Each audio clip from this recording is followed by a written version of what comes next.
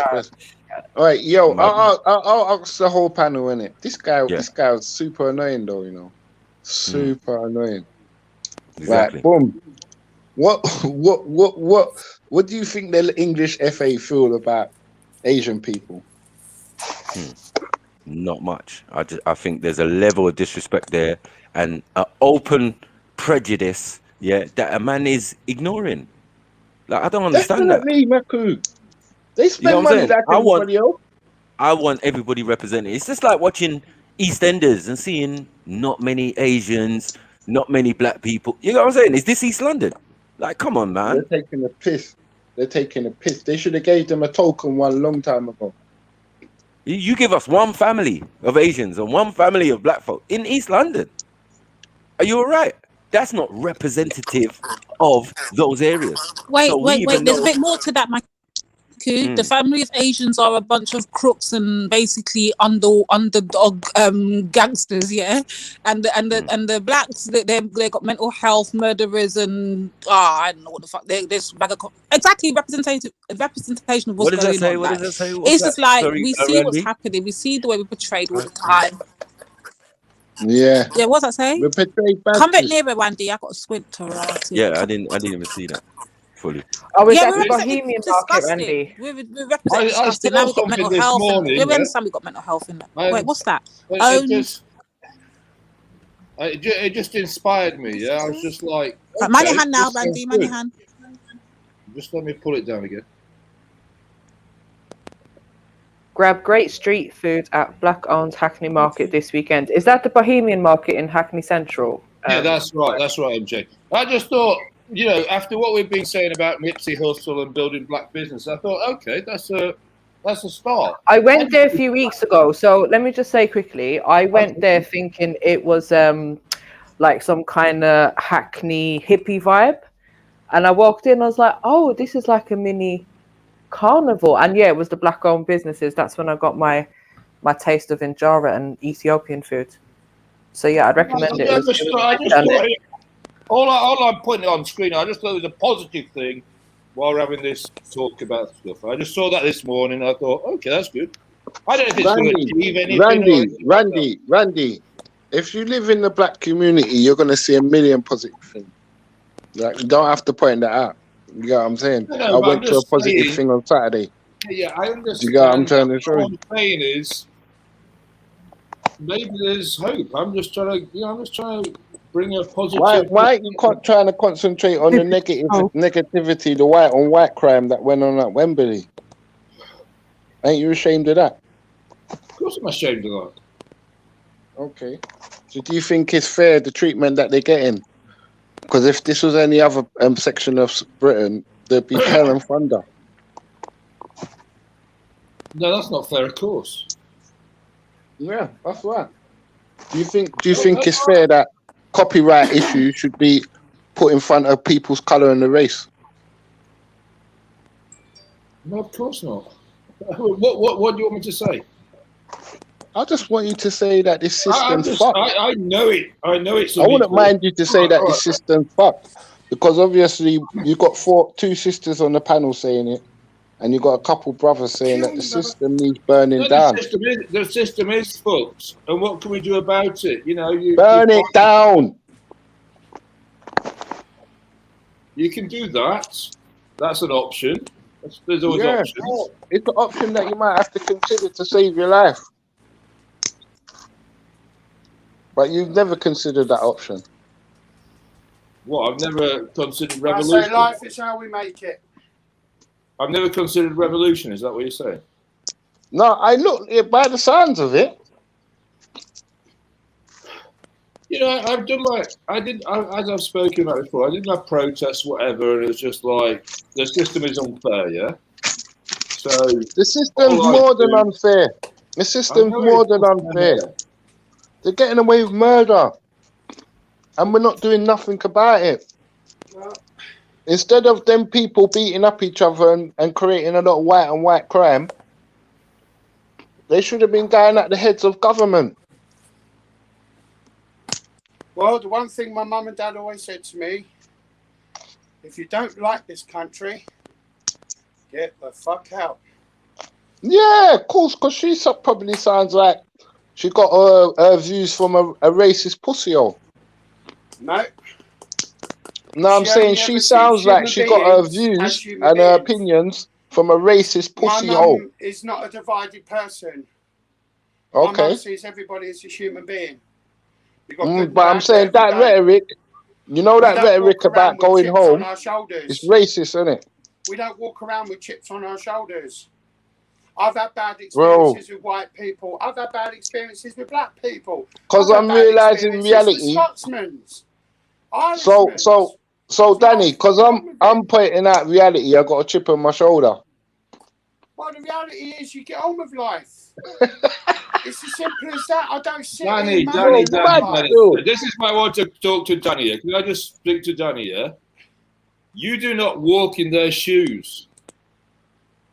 It's not a matter of walking in their shoes. It is a matter of walking their shoes. When I go out and go down to my shop, it's not the same as Sniper or Jed's going down to walk to their shop. It's a different experience. I do not walk in their shoes.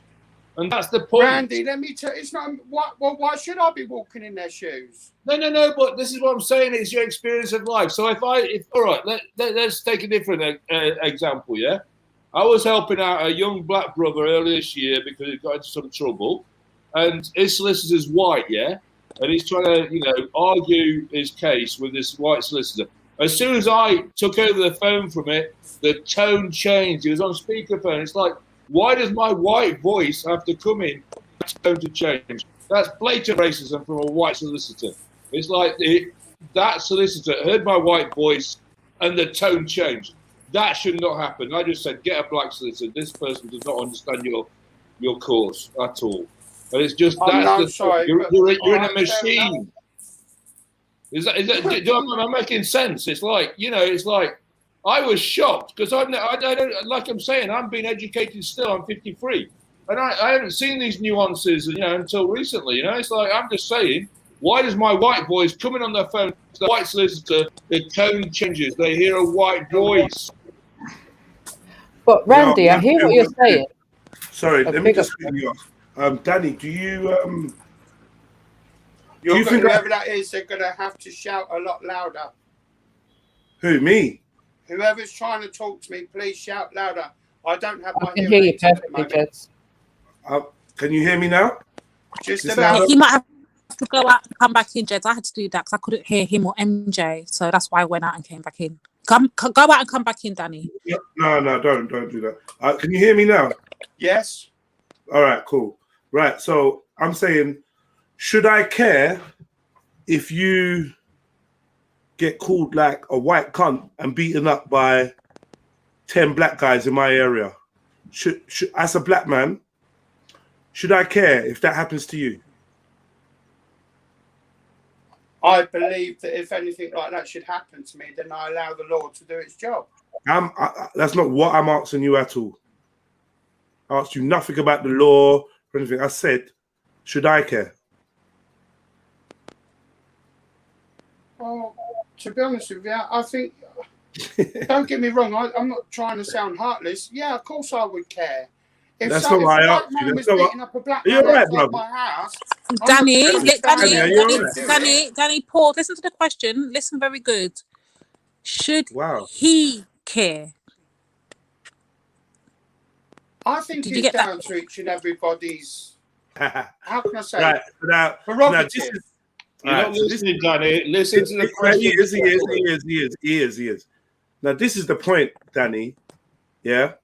Because you refuse to answer my question honestly and directly, because I figure you know where I'm going, this is why these conversations become fruitless.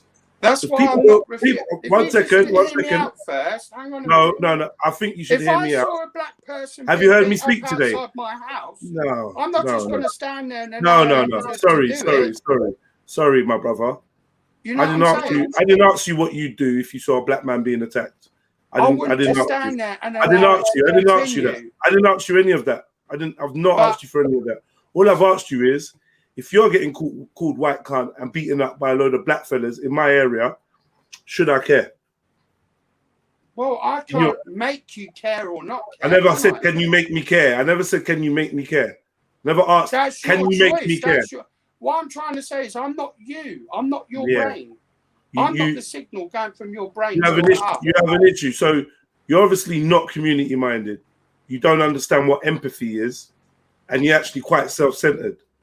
Because if you wasn't, then you say, of course you should care. Like, why wouldn't you? It's in your area. Like, I'm a human being.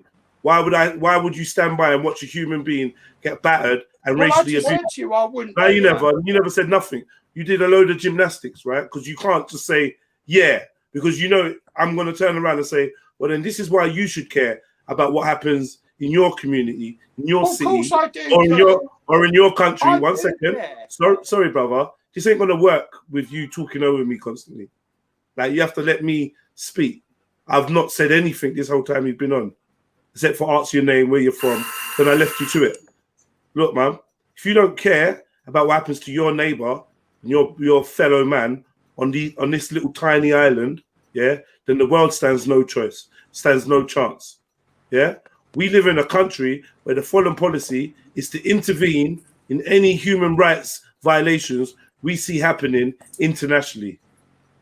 But in this country, we have people like yourself who have zero empathy for what people go through when they suffer racism, yeah? And all you have to tell them is, well, get over it. So I'm going to say that to all the victims of paedophilia, right, all right, what happened to you, get over it. Happens to a lot of people. I'm going to say that to victims of rape. Oh, yeah, what happens to you happened. I'm going to say that to the Hillsborough, to the people of Hillsborough. Yeah, what happened, yeah, get over it. I'm going to say that on and on and on. At some point, you're going to have to concede that what happens down the road or in the next county or in the next town affects me. And my silence is violence. And my inability to aid those that are being persecuted or to get out of the way when they are discussing strategies to overcome their persecution is tantamount to racism within itself. It's tantamount to aid and abetting. I rest my case. Facts. Well, that's why I said to the lady earlier on, if something is that bad, then if you believe in something that strongly, then become the very thing that you want to become instead of just going on about something. It's like me saying, like, we had a spate of, I'm from a very small community, but we had some thefts recently, and yeah, it's starting to piss us off. But instead of being vigilantes and kept going on about it, we set traps up. And by God, it bloody worked. But then again, now wait, that Danny, are you saying that we're vigilantes? Are we saying big up Gabs? Big up yourself, bro. It's like if someone kept Jeez, what's happening? calling me a big up medicine man in the house. Then I'd become. Let me let him speak If it because my made man. me feel that strongly against Big up it, man like Gabs. then I'd become a solicitor or a lawyer. Big up, bro. All right, but Danny, let me just say something, yeah, because earlier on I asked you, just before Jeds came back on, I asked you like the same thing regarding like Palestine and what's going on with the Jews and Israel and all of them things over there, yeah? And you basically told me, well, it ain't happening on my doorstep, so fuck it. I don't care. But I did actually say wars on both sides is bad. And there are casualties. And I think it is terrible. All because of land. But at the end of the day, it's just me against trillions of people on this planet. My voice alone isn't going to change that. Now, at the end of the day, it's between the governments. Do you know what? Whether or not people believe in this or agree with it, I can't say. But instead of every government in every country like that, they should form one government globally, like the UN. And I think that's what they should do. That's what I believe in. Wait, you're for the one world? Are you saying you're for the one world order? Hold on, brothers. Are you one second, brothers? Are you trying to say that you're for the one world order thing? Hold on, Danny, chill 1 second. Are you saying you're for the one world order thing? Like that's what you're on?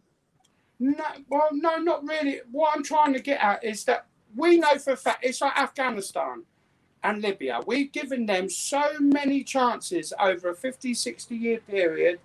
We've gone in, we've helped them, We've trained them, but it never works out. There's always wars over there. So I think to myself, why don't we form a government out there? Instead of keep going in there, helping them out and then pulling out, we should go over there and form a government and be done with it. Why did you go over there in the first place? Say that again? Why did they go over there in the first place? Why did they go over there in the first place? Because they wanted our help. Help from what? Because of all these other terrorists coming in, sticking their noses in. Who? Well, people like the Taliban, the Al-Qaeda, the Al-Qaeda, and things like that. But the thing is, you guys have been over there ever since, and there's been no change. The place still looks like a mess. This is the problem. There is now. What changes there? Because now we had another group come out called the ISIS. Now we've nearly got rid of them. The trouble is we've now got it settled out there, and just as we've got it settled, now they want to pull us out. See, no. Now they want to pull us out. You know, I don't even want to even get into that because that's another topic. Nothing ain't been settled or nothing ain't been sorted over there. Well, the people, their people are saying. Don't worry, that's fine. Their people are saying that everything's fine, but now they're even saying, "Why are you leaving us? Why are you leaving us?" They're saying it to the American soldiers and the British soldiers. Why are you leaving us? I hear that. You've helped us. Yo, guys, welcome to the panel, man. Yeah, man, what's happening, man? Bro, I just want to get involved. Yeah, brother. It's like my man trying to throw you in at the deep end, bro. Why don't you just come and say what you came to say, innit, first of all? Yeah, nah, he's not throwing the deep end. Allow all the ISIS and all that talk, bro. Yeah, forget that. Yeah, we ain't got time for that. I want to get back into this whole thing, man, especially with us, with the people, what's going on now. Basically, on the whole situation, I'm not even gonna lie. That England game, I'm not even gonna lie. I even felt myself. I got sucked into the hype because obviously England was doing well. You know, I was out on that same day. I even got a little England face paint on the side of my cheek, bro. That's how gassed I was on the thing. Not only because obviously England make it to the final and it was the first time been there, but also, you know, I wanted to represent some of the players like Saka, Sterling, and them, like they've been doing their thing in it.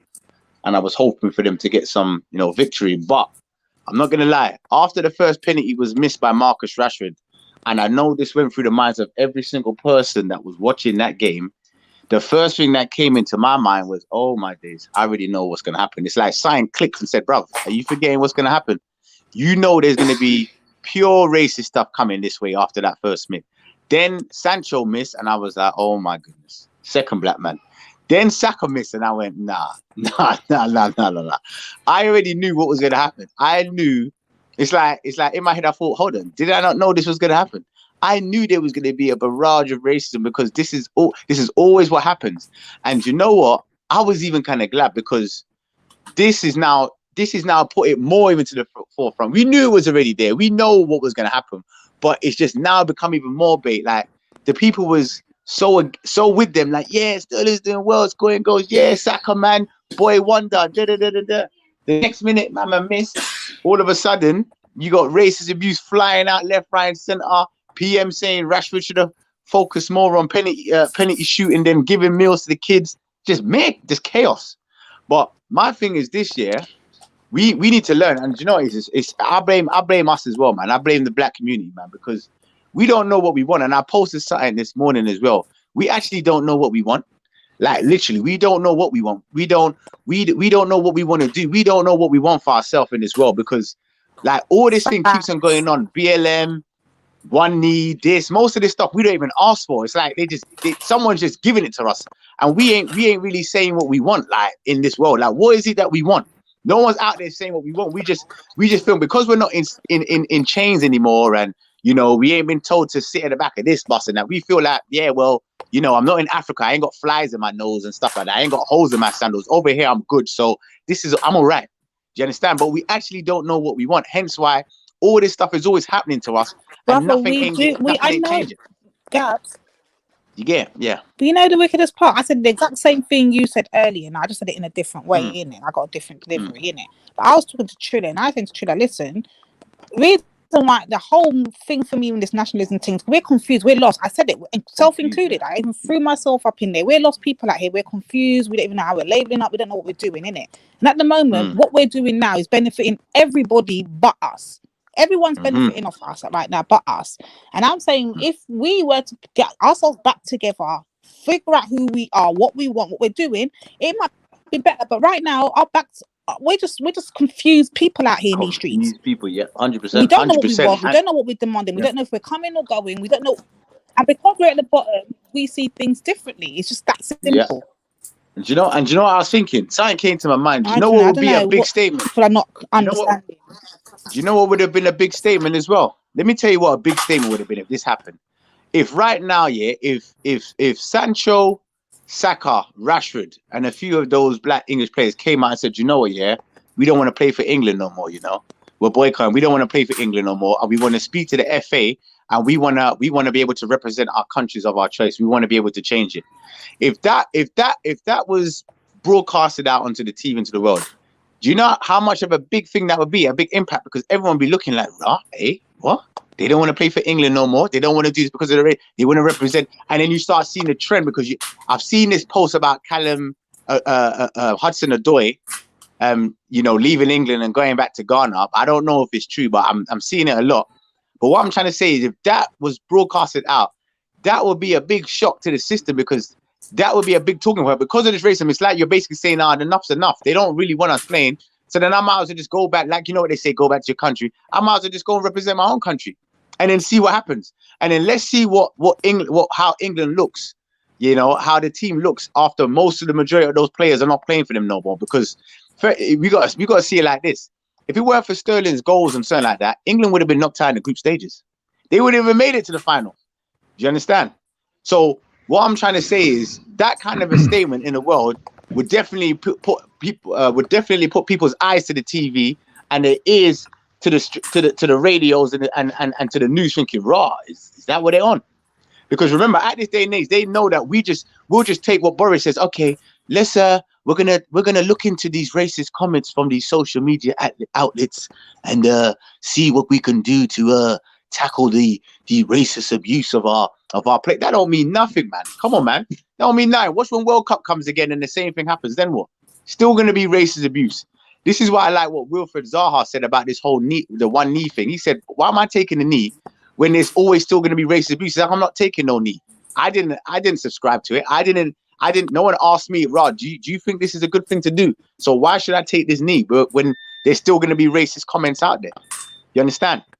But as a community, I'm telling you, black people need to know what we need to know exactly what we want and what is it exactly we want to do in this life, because nothing ain't going to change, man. And unless we know exactly what it is we want, nothing ain't going to change. It's all going to be the same. The people are still racist. This is just what it is, man. Do you know what I mean? So that's what I got to say on the matter, man.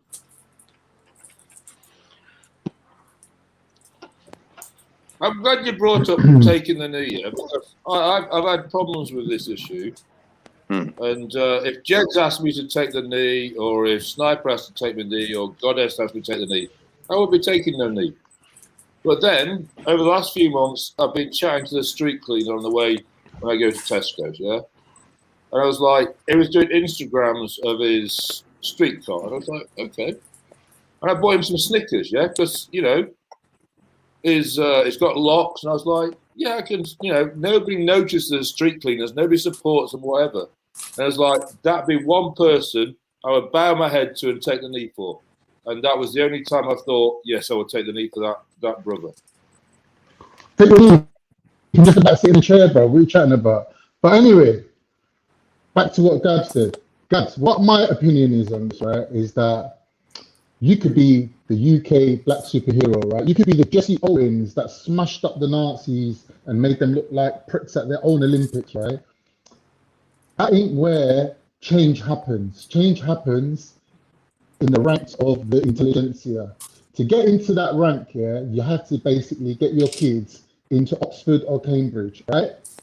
To do that, they need to go to a school that's giving them A-levels where they can actually achieve that, so they can be straight A's. Nowhere in London, predominantly we're talking about black areas or ethnic majority areas, are there schools that can do that. So what black people need to do, and ethnic minorities, especially like all of us basically, need to pay for private tutors to bring our children up to the level where they can get straight A's and get into Oxford and Cambridge and places like that, and then get into jobs that will they can dictate what goes on in this country.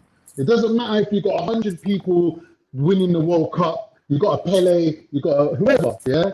That's all good. I'm not saying it's a bad thing, but that's not where change comes from. Do you feel me?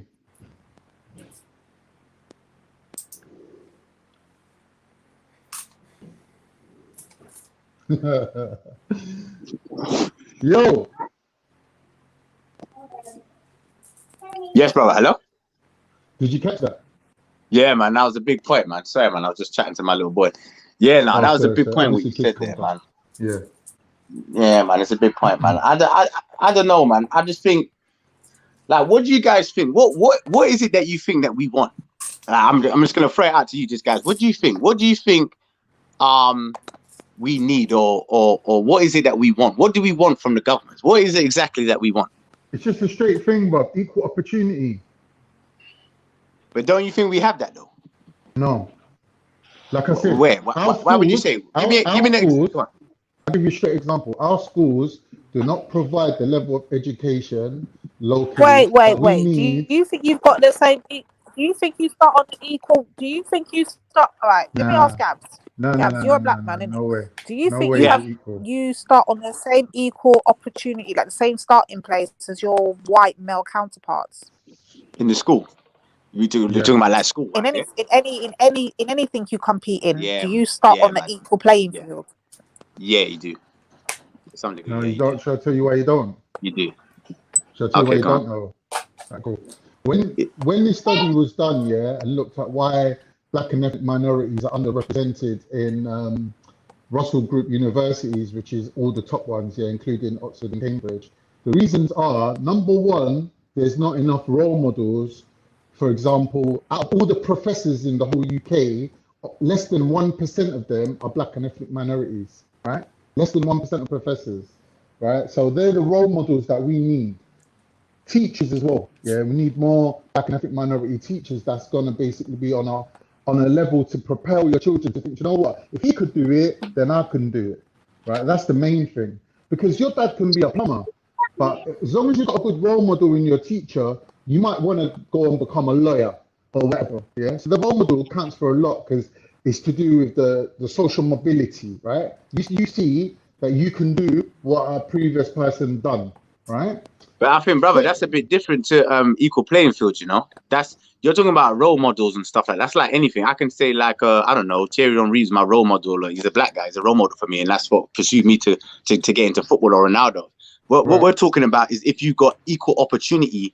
So if you was in school, when you went to school, you probably had an Asian, probably maybe an Asian and a European person in your classroom. Do you feel that in that classroom, everything was equal for you guys to learn and excel in that class? No. Well, okay, why not? Why was it not? I don't being at school, I went Grove, innit? Hyper Grove, if you know, right? I didn't see my black counterparts being treated equally. Teachers were seeing them as a threat, but man was bigger than the teacher. Teachers put him in detention every day. Why? But no one else, like Jimmy don't get put in detention. Johnny don't get put in detention. Well, I used to get put in detention. I'm in there with all my black mates having a laugh, thinking it's joke. We didn't realize the implication of once we grow up, what's that going to mean? I think, do you know that? I think that could be that could be down to your own personal encounter and personal experiences, because you know I could say my experience is different. Do you understand? I felt like in the school that I went to, it was all equal for everybody to learn.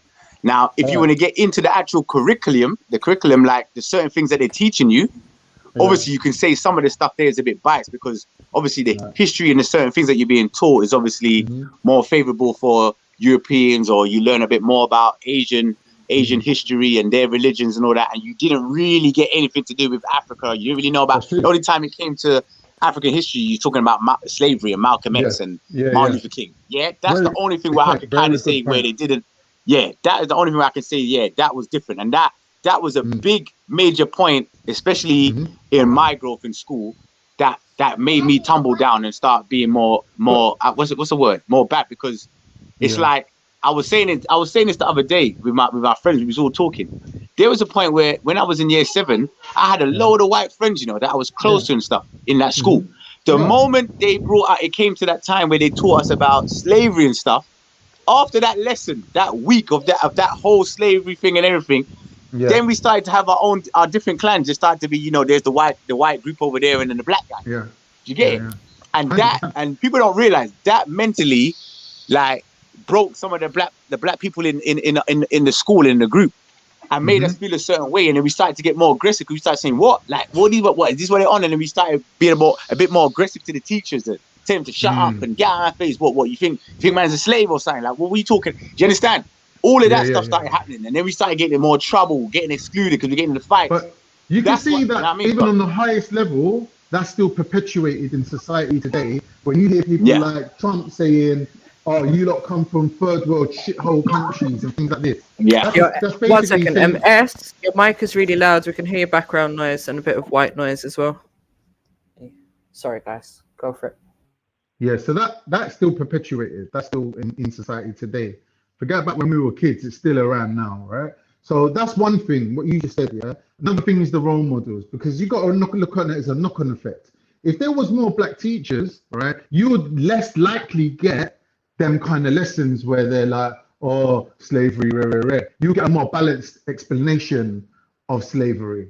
Do you get me? Like, it would be like more in a historical context of what really happened if there was more black teachers, because they couldn't get away with teaching you like their version of slavery. Like I had that at school as well. When we learned about India, they're like, yeah, the English built the railroads, the English did this, the English did that. Like, they were making it sound like it was a good thing that the English took over India. Do you get me? So that is a knock-on effect of one thing over another. So if you had more people, more teachers, that could make sure that the curriculum is delivered in a proper way, you wouldn't have had that experience, is what I'm saying. So that's important. Okay. So then I'll ask that question again. What is it do you think that we want? What is it we want? Or what is it? How can I explain? Yeah. What is it? What do we want? That's the thing. Okay. You said equal opportunity, but I still think it's bigger than that. Yeah. But equal opportunities, you got to measure it in terms of being proportionally represented. So if I'm looking at London and I'm saying 40% of London is black and ethnic minority, that means that has to be reflected across the board. That means even the police force has to be 40% black and ethnic minorities. The teachers need to be 40% black and ethnic minorities. That means proportionally represented, right? And that means when we look at Oxford and Cambridge and who goes there, we need to see a proportional representation of the population. Yeah, so that means we got an equal number of ethnic minorities that are into manual labor, into education and whatever. Like, we got the equal, like if you think about it as a pie chart, right? And we'll say, okay, so when you look at whites, 50% of them are going to university. When you look at black and ethnic minority, you should also have that equal 50%. That means that you have the equal opportunity and you have the equal representation, proportionally speaking, in every field, not just in prisons. Don't see people overrepresented in prison system. We want to see them overrepresented in education. That's what we want to see. Yo, sorry, Jed. I don't know. I was just gonna say, brother, your microphone is like, it's clipping. I don't know what's up with it. Like, I know it's just, yeah. I'll try and sort that. Don't worry. Do you know why? You know it's crackling? Yeah. Yeah. It's because the Bluetooth connection. It's like it's not so clear. I need a wired thing, a wired headphones. No problem. No problem. All right, cool. So yeah, does anyone remember what Khan said so they can respond? Sorry, Khan. Yeah, I agree with Khan on that. If we're gonna go by area to area and we look at, and he used London specifically, and we see that there's a high number of minorities in London, then we want to see those same numbers represented in the workforce, in the professions that they need to be represented in. Now if you're somewhere, I don't know, north of England, and it's mainly white people there, predominantly white, then of course it's going to be predominantly white people in the fields. But you know, like what's happening is that you're seeing an overrepresentative of in the prisons. Anywhere that's down at the bottom, we will overrepresent in. But anything at the top, the numbers dwindle. Like you're barely in there, barely got a foot in the door. So I'm with Khan on this one. Sorry. But who's that down to though? Because that's still gonna boil down to racism. Because who's that down to? Is that down to us? Is that down to the government? Is that down to the people that's offering the jobs? Who's it down to? Because this is why I was saying this. It goes back to what you were saying about do we have equal equal opportunities, or are we all in the same playing fields? Because if not, if you're saying I asked you. That's why I asked you that. But I asked you, do you believe, as a black man, do you think you started off on the same level playing field as your white male counterpart? And you said yes. And I want to say how so. Okay. Yeah, and this is why I say it is, because remember, and I think it is still down to us, because think about it, yeah. If you ain't got an influx of our people, you know, going in for a certain position. Obviously, don't get me wrong. Some of them jobs that they do go for, some of them do get flipping turned away. But majority, still a load more of these jobs and these places that you're talking of. There are still a lot of black people that get through, and they even say, and even when they even look at, they say not enough black people are even applying. Do you understand? Do you know what I mean? A lot of us are not even applying. We're not even focused on that. And then even if you look at our kids, when you roll it down, because remember, it's meant to be our kids who's supposed to be the next generation to push for that. A majority of our kids are doing what? They're on social media, YouTube, and doing what they're doing. Do you know what I mean? There's no direction. Do you understand it? Most of them ain't got no direction. I'm not saying all of them, but a majority of them, there's no direction. They don't know what they want to do, because their minds are distracted by other means. Do you get what I'm saying?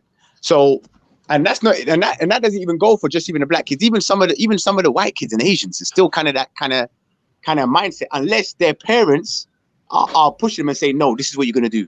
You're gonna be a doctor. You're gonna be a lawyer. You're gonna make sure you do this and do that. It don't matter if white kids don't get educated, because they've got the whole rest of society to fall back on. They got all the jobs. They got all the opportunities. When you go to the scrap, you have to scrap your car. The man's white. When you look at the milk float delivering the milk, the guy's white. Like, they don't need to go to education. With us lot, black and ethnic minorities, social mobility is dictated through education. Yeah, but still, with the education, remember, we're still, and this is what I was going back down to, with the education in school, we're still on the same level playing field. Like I said, the only slight flip where you'd say it's a bit different is where it comes down to history. Because what they do, I don't believe that to be true. Hold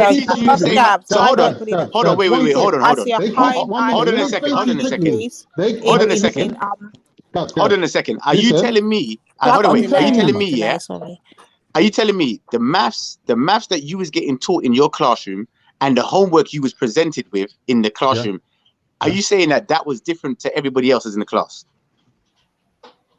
No, but it's what I'm saying to you is, all right. This is my point. So how is it different? Let me explain something to you. Let me explain, because it's a different standard. The marking is different, right? So, like, how can I explain to you? Like, basically, there's systems and methods to keep people living, majority of the people living in certain areas. No, hold on. So what they do, let me come in here. Wait, one second, let me come here. So, Gab, it's not a case of whether they're taught that. Khan, give me a sec, please. Okay. Hello? What's going on? Go for it, lady. I think you got delay. Yeah. So is it me with the delay or Khan with the delay? One of us has got a delay. Yeah, one of them. I don't know what's going on. Look, as long as they can keep you living in a certain area, right, by keeping you poor, by basically making your car insurance more than everyone else's, by not giving you the loans that you need to start up businesses, all these things that they do is dictate to keep you living in a certain area and slow up your social mobility. When your kid goes to that school in the local area, what they're doing is they're making sure that even if he's the best student and he smashes up that whole school, the standard of that school is not good enough to get him into Oxford and Cambridge. The reason being is that when you come out of Oxford and Cambridge, you're in a position to take up a role, come like Nigel Farage and fucking Boris Johnson and all these people who go into these jobs that basically decide what happens in the rest of the country. They stop you from achieving that. Nah, I don't know. I don't know if I agree about that, mate. This is like what I said. The main thing is this, yeah. If I was in my school, I was getting the same maths work, the same coursework, the same homework, the same teaching, so sports or whatever, the same thing as everybody else in the classroom. There was no difference. But who My in your markings school, was the same. but who in your whole school was getting straight A's? The person that was obviously working the hardest. It wasn't based on, oh, he's just no, bro. Listen to what I'm saying. It wasn't based on, okay, this guy's white, so we're just gonna give him straight A's even though his answers are wrong. Is that what you're saying? It wasn't that. What I'm saying is the level of education being delivered to you by that second-rate school is not enough to get you a straight A grade, unless you're a 1 in a million. Why not? But why not though? Because it's the quality of education you're getting. But if I was to tell you that I was if I was to tell you that I got A's, if I was to tell you that I got A's and A stars, then what? And a few of my friends got A's and A stars who were black, then what? You're going a bit I'm not saying it's not achievable. No, I'm not going. I'm not. 1 second, please. Oh my days, I'm not going too far. But listen to me. Yeah, you're not going too fast. 1 second. Let's also slow it down a bit. I just want to go a bit back a bit, yeah, because Gabs, I hear the point you're making. Like, it's not a case of whether you receive the same level of education. Of course, you got the whole class is taught the same thing. My thing is, when you look at things like boys being, expelled or labeled or remember, they've got different ways of learning too that you've got to also include in there. So like black boys tend to not be able to sit down for long periods of time and focus on work, and they tend to move around that. They get labeled instantly as problem children or disruptive to the class. These are the things that we'll be talking about that happens at a different level playing field. So they will get marked down with labels and put down, and next thing you know, they're getting expelled and suspended and sent to Peru and all of these, and then the overrepresentative numbers of dropouts of school and going into special educational schools will be labeled. Yeah. These things we're talking about, not the whether you receive the same level. But Lady Divine, I'm saying I worked in I worked in schools, yeah, for several years. I worked in secondary schools and primary schools, and I'm telling you this. That's not down to no racism. That's not just down to no teacher. That's actually down to the youth. I've seen the black youths disrupting the class. We disrupt the class. I did that in school. I was on that. Certain time I was on work. I was on chatting to my bedrooms, sending messages and chatting to the gal. This is what I was doing. This is what majority of us was doing. That's not down to the school. We could have sat there and done the work. But like you said, we're fidgety. We're on this talking. Yo, bro, have you seen this? Are you checking the new game? That's us disrupting the class. That's not down to the teacher. The teacher's telling you to listen and do the work. But we're like, sharp, miss. Man's chatting to my bedroom. I was doing that. Yeah, but that's what I'm saying. That's an easy way of looking at it, bro. So you're saying properly. Listen, I hear you, bro. I'm not arguing that. Listen to me good. Yeah, I want you to hear my point loud and clear, yeah? So I'm not arguing that. What I'm trying to say to you is we already know this, that there's two different styles of education that need handed down, and clearly black boys are not performing well in school because of the learning pattern of they cannot physically. It's not something that is something. It's something that's inside there. They just cannot sit down and focus the same way their white male counterparts can. So therefore, if a different way of teaching if we could provide our own different way of teaching that's more suitable so the boys can excel better, then maybe the numbers of dropouts and crime and all of these things that continue after the school education is done might lessen. No, so I don't agree with that, man. I don't agree with that. Let me just touch on that as well. Right. Yeah. Well, sisters definitely talking about learning styles, and I think obviously the curriculum is geared towards certain types of learning styles, and I think personally, with many of us when we went to school, probably being like first generation or second generation in this country, I don't think that there was much of a understanding of how the engagement with the teachers work. So pretty much a lot of people just getting dropped off at school or making their way to school, getting taught at school and coming home. And there wasn't like that level of engagement with the teachers and what's actually being taught. Like, I think people are a lot more better at it today. And like the black community is a lot more better at it today, as in taking it seriously, what's going on at school, and not just assuming, okay, they're being taught there and that's fine. But definitely I think the blame has to lay at our feet as people for not having our own teaching institutions that cater towards our latent learning styles. So big up on that, Jed. That's what I'm trying to get to. Big up. We definitely need to address that, because obviously there's a racist culture in school, and I believe, from my own experience, that it kind of did damage my learning experience. Do you know what I mean? From primary school to secondary school, it did damage my learning experience. But at the same time, I do wish that I was born into an environment where I was being taught by my own people. So that's like, you know, that's just a lesson learned. Many Nigerians do well in school over here. Or, do you know what I mean? And I think because of their parents having an active interest in what they're doing and pushing them, where personally, I don't think that my mum realized that it would be required at that young age. Like maybe when, you know, secondary school was where she was probably more interested in what I was doing and homework and blah, blah, blah. But I think it was already too late by then. And yeah, man, like we gotta be able to teach ourselves. Let's be real. And this is what that's a big point. And this is why I was saying, what is it that we want to do? Like, what is it we're saying? Because obviously I can see now everyone's saying, obviously we need to create more.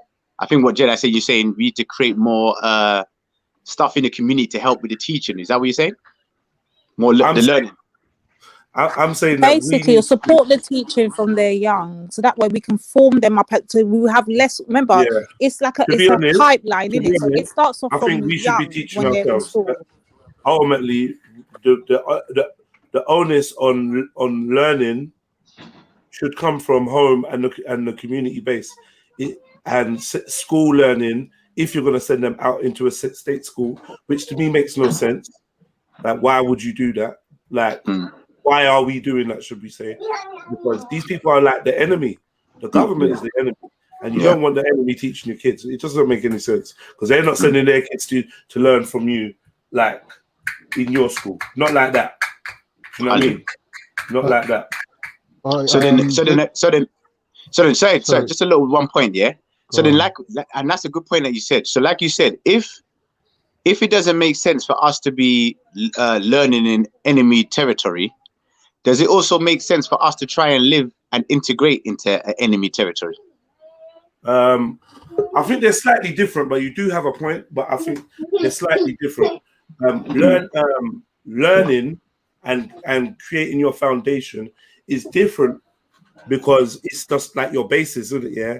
And in your formative years, I think, you know, you should have complete control over the kind of environment and thinking that goes into your child as they're developing, and you want to kind of protect them, and that doesn't mean mollycoddle them or hide them away. If anything, the opposite. You want to have the ability to expose them to the harsh realities and truths of life, but also be considerate in their identity and how they learn best.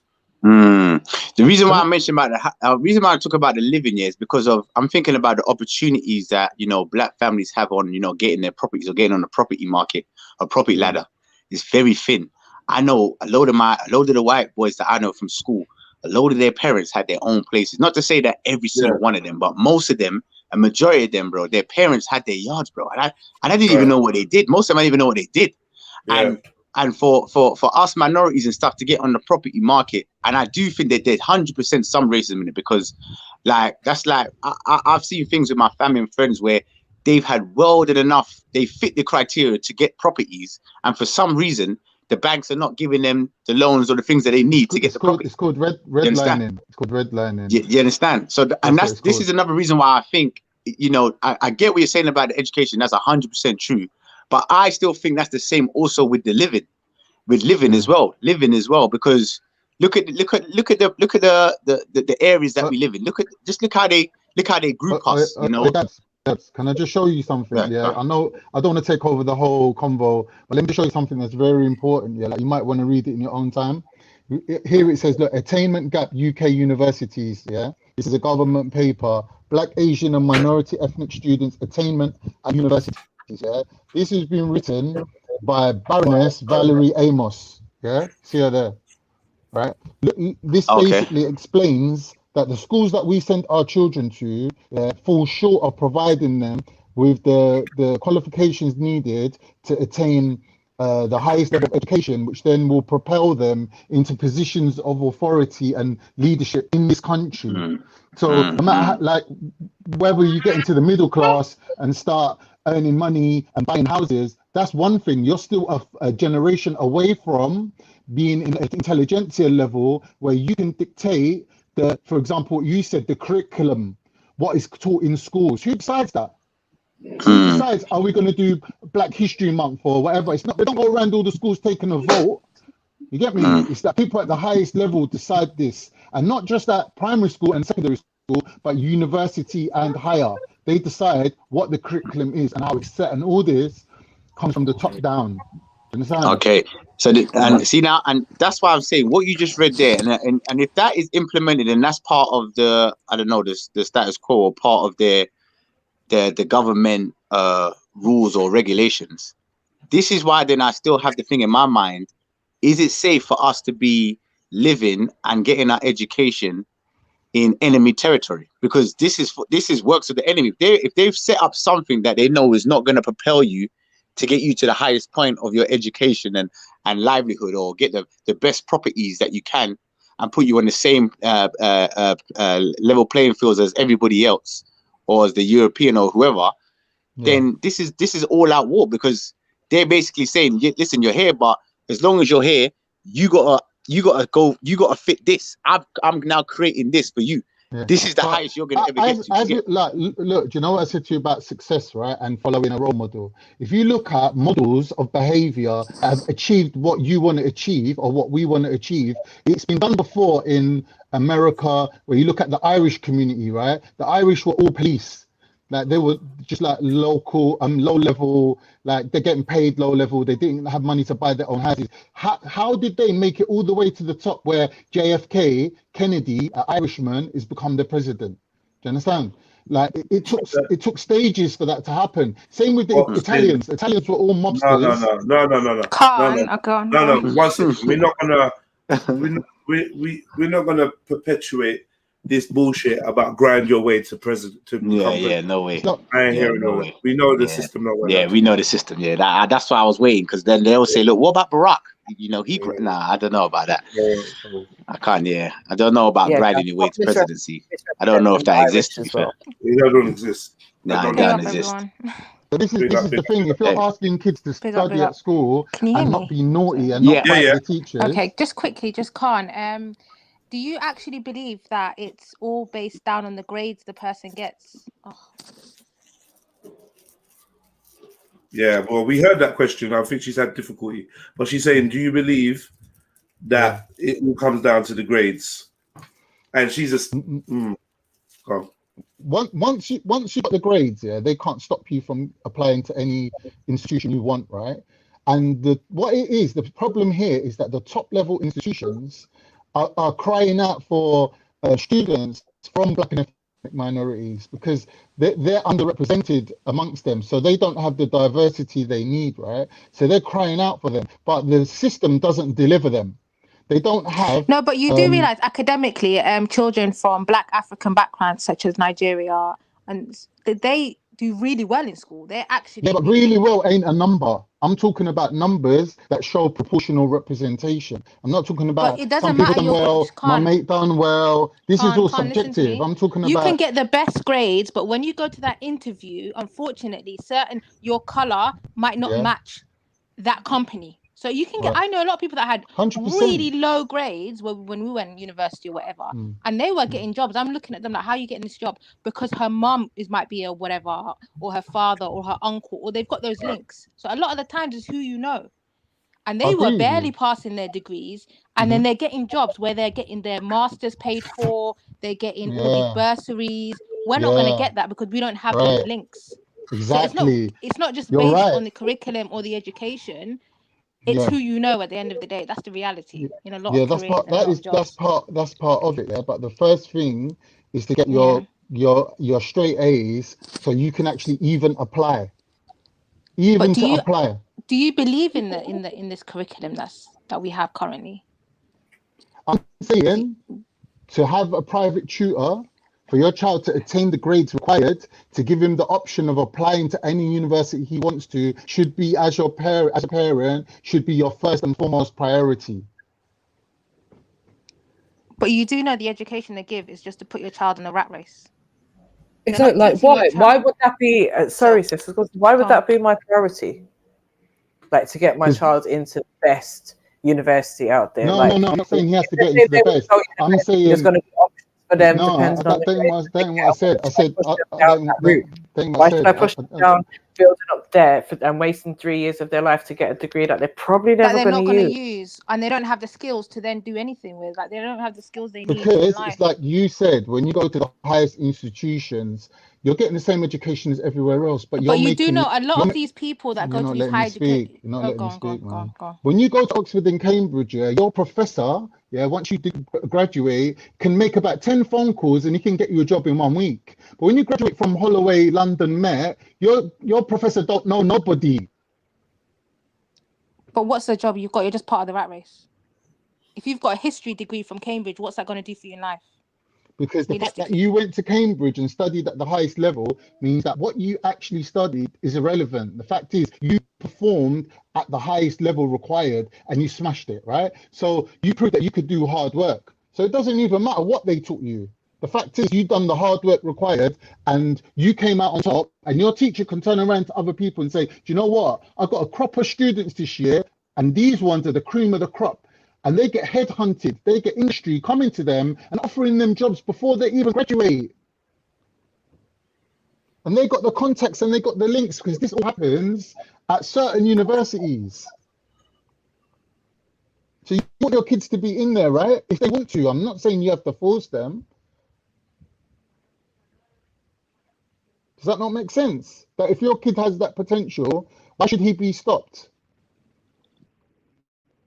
Look, anyway, read this thing, read this paper. It's a government paper that's saying that, they want more black and ethnic minorities at the highest level and that their school system isn't providing that. So they need to address it.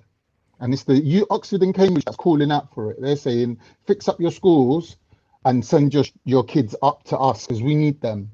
Because you seem to... But they don't need them out of kindness, or they need them to fit to meet certain quotas to show they're not racist. Don't be thinking they're taking on these black kids because they genuinely want the best for them. No, they're filling quotas with them. Exactly, you're 100% right. You're 100% right. They're not doing it for us. They're not doing it for us. So even when that child gets there, he has to face racism. The lecturers are not nice. They're not going to help him. They're not going to, do you know what I mean? Look out for that child. There's no sincerity in that. I'm not saying that there ain't no black children going there. I'm just saying there's not enough to make a change in this country. Because don't forget, if let's say, I don't know, out of the population of students that come out of Oxford and Cambridge that go on to run this country, if only 5% of them are black and ethnic minority, they're not going to have the numbers or the strength to make a change. So they can say, this year 10 people, black and ethnic minority graduated at Oxford. Yeah, okay, that's great. But is that 10% diluted by all the other whites going to give them enough of a grounding or strength to make a change in this country? No. So you need the maximum amount of number of people at that level so they can all basically support each other at that level and get changes done. Because it's like you said, it's like Obama. He's the only black man in the White House. What change could he even do? What could he do even if he wanted to? Because he's just one guy, isn't it? You need the amount of people, the numbers. Brother, I think even if he did have the amount of numbers, if there's a certain system that's in play, that's been created by certain people that govern this world and make sure certain things go, and if those certain people that govern this world and create these so-called systems that we live by are racist and have a certain agenda, no matter the numbers, you could have 1 million people pushing that. You could have 1,000. You're still not gonna be able to make any change. You get it? And this is the point. I think, it's true. And I think this is what you're thinking. You're thinking that, listen, if let's just say 1,000 black students all graduated and got hired and stuff, all of a sudden they're gonna become PM, Prime Minister, and President at the same time, and be able to orchestrate some sort of revolution change that's gonna help bring forth. No, bro, because at the end of the day, there's still a system in play, which we all know that's there, There's also a force, yeah, that governs the government that's in play. So until that gets eradicated or that's not in play, bro, we're still gonna be in the same situation, and that's just not us. That's everybody. Do you understand? Because we are actually living someone's system and So, Gab, so what are you someone's saying? idea. Ban the system? Are you saying the system needs to be Gab? So This you is saying what the I'm system needs to totally topple down and be the reformed or be rebuilt system. or what? I'm saying the system and all of that. The system that's in play at the moment is going to be very hard for that to be toppled down because that's got thousands of years of what's the word, of not evidence. I'll say thousands of years of education and things that's been put in place for you to be able to even try and get near that. What I'm saying is this. Me personally, this is my opinion. I think for our community, black community, the only way we can implement some sort of thing.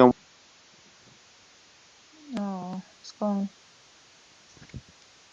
Can I just ask, is white noise coming from me? Is that what you were saying, MJ? Yeah, bro. You've still got it now. You've got it now. All right, I'll have to jump out and come back. Might be a mic or something. Hello? Can you hear me? Yeah. Yeah, sorry, I got cut off there. Yeah, I was saying the only way I can see our community growing or trying to push towards a better way is this. We literally have to leave enemy and kidnap territory. Yeah? Leave enemy and kidnap territory, go back home and start again. I'm talking about get all our intellectual brains, all our minds, and literally start again and create our own system. That's the only way we're going to be able to even come close to even trying to do anything. Let me get this right. So you're telling Sarah to go to Ethiopia, Lady Divine to go to St. Lucia or Jamaica, me and you to go to Nigeria, Khan to go to Turkey. This is what you're saying, yeah? No, not like that. No, not like that. Not like You said that. go I'm home. saying, You said go home. yeah. Bro. When I say home, even when I say home, not just go home and just sit there because that just makes that like saying just go home and just do what you're doing. I'm saying go home and build a foundation. Wherever that home is, I'm saying a base where we could all come together. Yeah. Whoa. Wait. Come. Wait, 1 second. Slow. Am I going to Nigeria or not? You can go to Nigeria, yeah. Okay. Is Lady Divine going home to St. Lucia or Jamaica or not? Yeah. Okay. Sarah's is going to Ethiopia. Okay. And Randy's going to Dulwich. Shut Randy, up. I got islands, yeah. I'm dead. But but okay. Is that what you're saying or not? Because you're saying we all go to a green place. No. What do you mean? No. So what I'm saying, obviously, we're all gonna go home. What I'm trying to say, we all go back home. But obviously, the whole idea of going back home is because we have an idea of constructing something in place. Do you understand? So it's just the same way, like you're saying, go back home. Like for instance, we know a part of this system. There's people from Italy, Rome, Vatican. We know that people are part of the system. There's people from America. Yeah, we know that they're spread out in different places that they all call their home. Do you understand? But yet they're still able to implement this system that is in play. To be fair, but the power centers that we're talking about. We're talking about land masses that they own. So Italy, they own Italy. You get me? Yeah, they're Italians. They own Italy. Yeah. In America, they're Americans. They own America. So, is that the case with everyone's homeland? Like, are we going to claim it as Africa? Like, bro, I feel like even the size of the landmass and where everybody's home. That's why I don't mean. That's why I don't mean like that. I mean like, okay. So for instance, like you said, we got obviously the Italians, the Americans, the Jews. I'm talking about the Israeli, the Ashkenazi Jews. Those ones. All these people that are part of the system. They've got their main, the powers that be of them people from those countries have their main like like the UN, like their their main meeting where they come and they talk and they discuss. Like, you know, they go to that G7 summit, that type of summit, and they discuss what they're going to do with the world. What's the new plan? What's the new action that we're going to do this year or the next following years, and all that type of stuff. I'm saying that's the type of stuff that we need to create back home. Do you understand? So even though we know that obviously we might be from Nigeria, Lady Divine might be from, I don't know, where do you say she's from? Jamaica or Grenada or wherever. We need to somehow put all our minds together and create this summit and this space where we discuss all the things or the chain of actions that we want from our people. Do you understand? All right. But so, listen, that's the problem though, bro. But bro, listen, Jed, can I just put this in quickly, yeah? Because that's the problem. So you're saying, okay, let's just, so we all go back home. The problem is for us, particularly the Caribbeans, yeah? We are still owned by the powers that be, you know, quote unquote, the system. 100. So how do we figure? Take your DNA test and find out where you come from, Africa. I don't know what we're supposed to do when we get back there. Then yeah, but even in Africa, you can't get away from the world banking system, mate. You can't get away from them. Okay, yeah, 100%. So then the question is then, what is there to do? This is why I say, what do we do? What do we want? You got two choices. You're either going to go off the grid and not be involved in the system, right? And have a parallel Matrix life, yeah. Or that Matrix, basically. You're going to do what Neo done in the Matrix and go to the architect. That means that you're going to stay in the system, go through the belly of the beast, and come out in his head. And that's what I'm saying. Education. That's the hard road. If you can't beat them, join them. That sounds like. No, I'm not saying. I'm not saying join them. Or change it from the inside, which has never worked anywhere ever, except for against us. But here's the thing, Gabs' suggestion, right, and my suggestion. Why can't we do both? Why is it one or the other? No, I'm just saying I don't think that. Yeah, I get you. Yeah, I'm not really for the plan, innit? But I mean, I'm not against the plan. But I find it hard to find tangible realism in that plan. Sounds great, but I feel like on paper, on paper it sounds great, but it's just as plausible.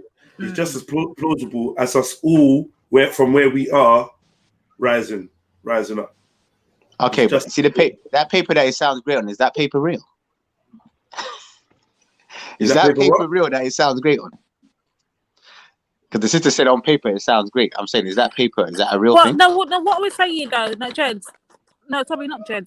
Gabs, this is what we're saying now, and this is where I'm kind of with Jedi on this, yeah. And it kind of conflicts with my own thing, but it makes sense in a sense. But what I'm saying is, like, what happens to the people that don't want to go back nowhere? You know, you always hear, like, you know, you'll hear people that will be like, no, they don't want to go back and whatever. So, for instance, people are still here. Why can't they not then infiltrate the system from here? Why do they have to go back home? It's true. I get what you're saying, you know, because look, that's just like the Matrix. Remember, you had guys that didn't want to get on down, didn't want to get unplugged. Look, you got Cypher that wanted to get back after he was unplugged. Do you understand? But it's funny that they still had Zion. That was their home, innit? That's where they went back to discuss certain things, and then they went back into the Matrix. They formed their plan in Zion, which was outside of the Matrix in the real world, in their little place. And then once they did what they did. Once they come up with their plan, they'll go back into the Matrix and try and do what they're doing, or make change, or try and do what they were doing in the artificial world. So I get what you're saying. And remember, not everybody's going to be for the plan. This is the point. This is the whole point. Not everyone's going to be on it. Like you said, not everybody wants to go home. Hence why we're still in the situation where we are. Like I was even talking with a couple of my brothers and saying, like, obviously regarding this whole football thing and the race, and they were like, why don't all these like celebrities just go back to, you know, to Africa and build up a football federation there, or their own football, like NBA? But we don't, because like you said, some of us are comfortable here, innit? We're comfortable, you know, with the fake meat, the fake steak. We know that the life in here is fake, but we just like it. We enjoy it. Do you understand? So, and that's the thing. A lot of us are comfortable. Like I said, remember, we went through how many years of being in chains and being told we can't do this, can't do that. Remember, that's still part of our psyche, because that's been brought down to us from our ancestors, in it, and we're part of our ancestors. We share the same DNA. So the moment that we come out of that, and now we taste this little bit of freedom and fun and excitement and all these things, we don't really fuss. As long as we're getting that, we're cool, man. Like I said, as long as you ain't got flies in your nose and holes in your sandals, you don't give a toss. Yeah, I mean, and that's just the mindset of how it is, man. Yeah, I have to agree with that. Yeah. So it's crazy. So this is why the situation we're in, I'm telling you, it's a freaking hard one, man. This system was created in a way that, boy, it's hard to break, man. It's hard to break, and I don't know how, I don't know when, and I don't know if it will, you know, ever break or what will happen, man. This is why I'm always like, wow, what can be done? Unless you got some beings that's gonna come down from the sky or from the sea that's gonna help out. I don't know, man. So, I don't know. So like I said, yeah, all of that is as likely as us as mankind standing up from our positions where we are and refusing to cooperate any further with this system. That's our only chance. And how likely do you see that being? Nah. It's very thin. I said that's thin. It's thin, man. Real thin. I don't know. It is. I don't know, man. I don't know if it's everyone's on the same frequency, because, like you said, there's too many people. Like the sister said, there's too many people out there that are just not on it. There's loads of ciphers. Literally, the world is riddled with cipher. You know, man, will turn their back on you one time and snip. Listen, they're trying to plan this. You know, they're trying to. You know what I mean? So this is why these things it hasn't been done. Like you said, Jada, this hasn't been done. As some united front, no, we're not doing this. No. You understand? You understand? You'll get that once with the lockdowns, but it's still not enough. You know, some people might say, no, we're gonna go out. We know no to lockdown and people protesting and rioting, but still go back to what it is. Once they open up the gates, clubs and nightclubs are open, everyone's back to entertainment and excitement again. You get it? Live your life. Absolutely. So, yeah, man, it's mad, man. It's mad. The yo-yo, I just call it the boa constrictor, man. The boa constrictor, cause it squeezes you, then it just relaxes a little bit, lets you take a breath, and then as you take that breath, it squeezes again, just to get that extra bit of air out of you, and that's how it kills you. It doesn't just straight off crush you. It waits for you to breathe, waits for you to relax, and then squeezes some more. That's serious, you know. Do you know what I mean? That's actually serious, bro. And that's how we die. Oh, sugar. That's how the system works. Because remember, they say, after any crisis, at times of crisis, rules and laws and things change, right? Yeah, they made a bit of laws. Right? Yeah, there's been a lot of laws now. Right? In a crisis. And then when the crisis is gone, them rules and laws never go back to exactly how they were. Do you know what I mean? Yeah. They don't repeal the acts, they don't repeal these legislations, and we creep further and further and further into what's been predicted. Literally, they tell us, we all know that the world is heading in a mad fucked up position, and we're 100. Watching it happen day by day, month by month, week by week. We report on it, we talk on it, we're pissed, we're rare, but it's just happening. It's just happening. It's just going. It's just going forward, isn't it? The train. Literally happening. You're like, rah. And this is why I feel to myself, rah, either things like the Bible are real or they own that shit. They own that shit, bro. Because they own that, man. Everything you can think of in these books, not just the Bible, is coming to pass. Yeah, they run that, man. That's their book, bro. They wrote. Imagine I said the exact same thing on I was on another show and I said the exact same thing only 2 days ago, Jed. Exact same thing you're saying now. I'm saying, like, whether you're a religious believer or believer of the books, at some point in time you've at least come across a book and you've read it and you've seen what is, being written or what is supposed to come to pass. And if we can see that we're living out certain of these acts already and it's happening in our space and time right now at present, it makes me question, like, what is next? Like, I don't want to read, like, for me, for instance, I don't want to read no book of Revelations. I've never tried to, never attempted to, don't want to. I don't know if I'm even ready. I can't do the darkness, number one. It's very dark and, if your stomach can take it. But I've read bits and pieces and I'm thinking, I don't even know, as a human, if I'm being honest, I don't even know if I want to know the outcome of what's coming because I'm scared to know. And I think majority of the people are scared to know, and they already know what time it is. They already know we're living in end times, or we're at least living out certain parts of end times. Hold on. Someone says, but the books speak against the elite. And this is the whole point why I'm saying what I'm saying. Yeah. So why would you be deliberately, if you're working with the Raskla bad guys, yeah? Why would you be deliberately carrying out something that says it ends in your demise, unless you know something we don't? Why would you be going along with it?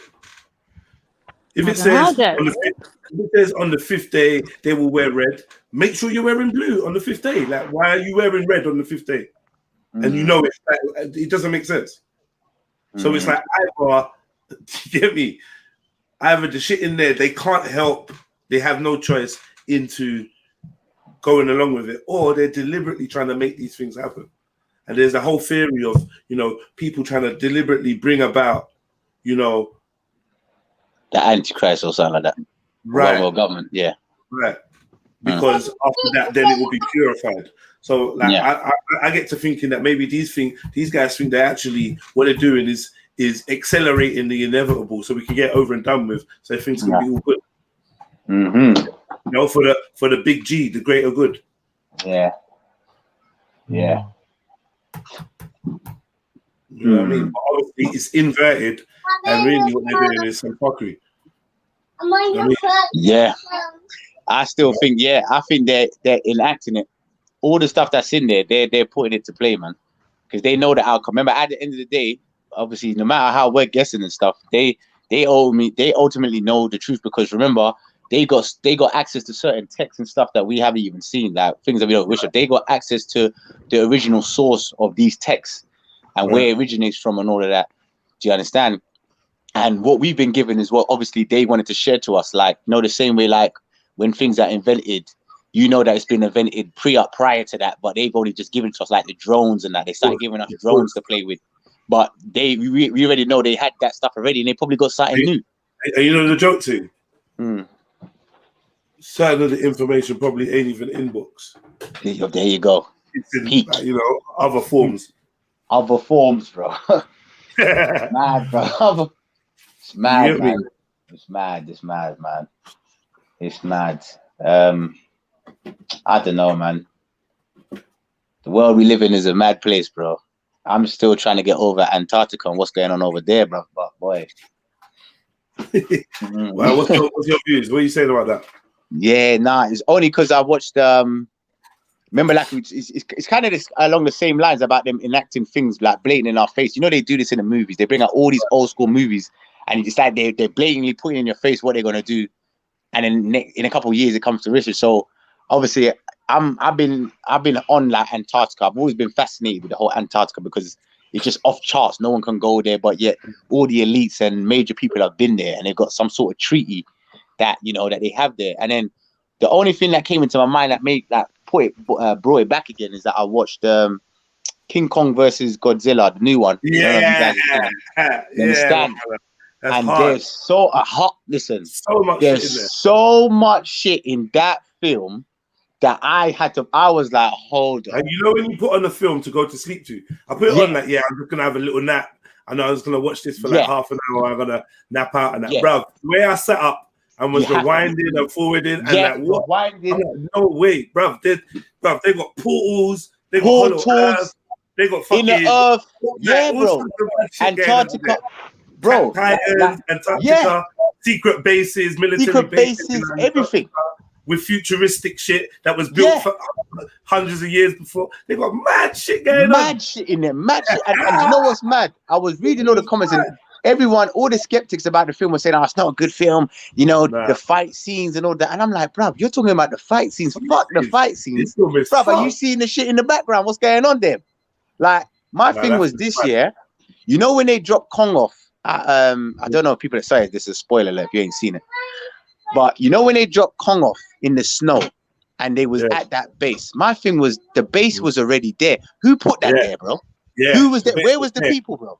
Old school base. With the, do you know what I'm saying? You know, with the that monorail thing, the electromagnetic monorail thing. They're getting in. They're getting in, bro. In. Showing you their shit. I've been told people to watch that. You'd be surprised at that film, like rah. And then so that, and even with that, it made sense to me as well how this is another occult thing, because for the first time, I realized King Kong and Godzilla are titans. Yes, yes. They're called titans, Right, and the whole Titan story comes from like whatever. The Titans. Remember Zeus? Yeah. Remember Zeus and the Titans, and remember it was from the Greek mythology. Zeus and Poseidon, his brothers, they killed the Titans, or they trapped the Titans on the planet so that they could run it. You understand? So their father, the Titans got sent down with Kronos. Someone else, yeah. Yeah, Kronos. Remember, their dad, Kronos, and that was the Titan. He had all the Titans. So Kronos, which is their father, who they defeated and all that, he was with the Titans. And these so-called Titans, obviously, they got caged up and locked away by Zeus, Poseidon, his brothers. And then that's when Zeus created Mount Olympus and had his whole order and that. And then they put Hades of the underworld. And then the Titans are supposedly still, locked up in it. Locked up, right? Yeah. So we know what they're kind of representing. Yeah. Yeah, I just thought it was deep. I was like, right, they're all Titans. Yeah, and you know that also goes with as well. That showed me about the whole another thing, gravity and the inner earth. Because you remember when Kong was running inside, when he got down, he was running for time. I was thinking, where is he running to? And then he ran to the top of the mountain. Remember, he got to the top and jumped, but flipped round, bro. Right. And ended up on the other side. Was that the sky? Like to him, was that the sky, but it was actually the land. Mad, didn't it? They're showing you they were dropping bare gems in that film. Bare gems, bro. And then even then, to Hollow Earth, you go to a portal. Yeah. Mad. And then even then, remember Skull Island? That was another whole island off the rip. We didn't even know where that was. That was like its own separate place.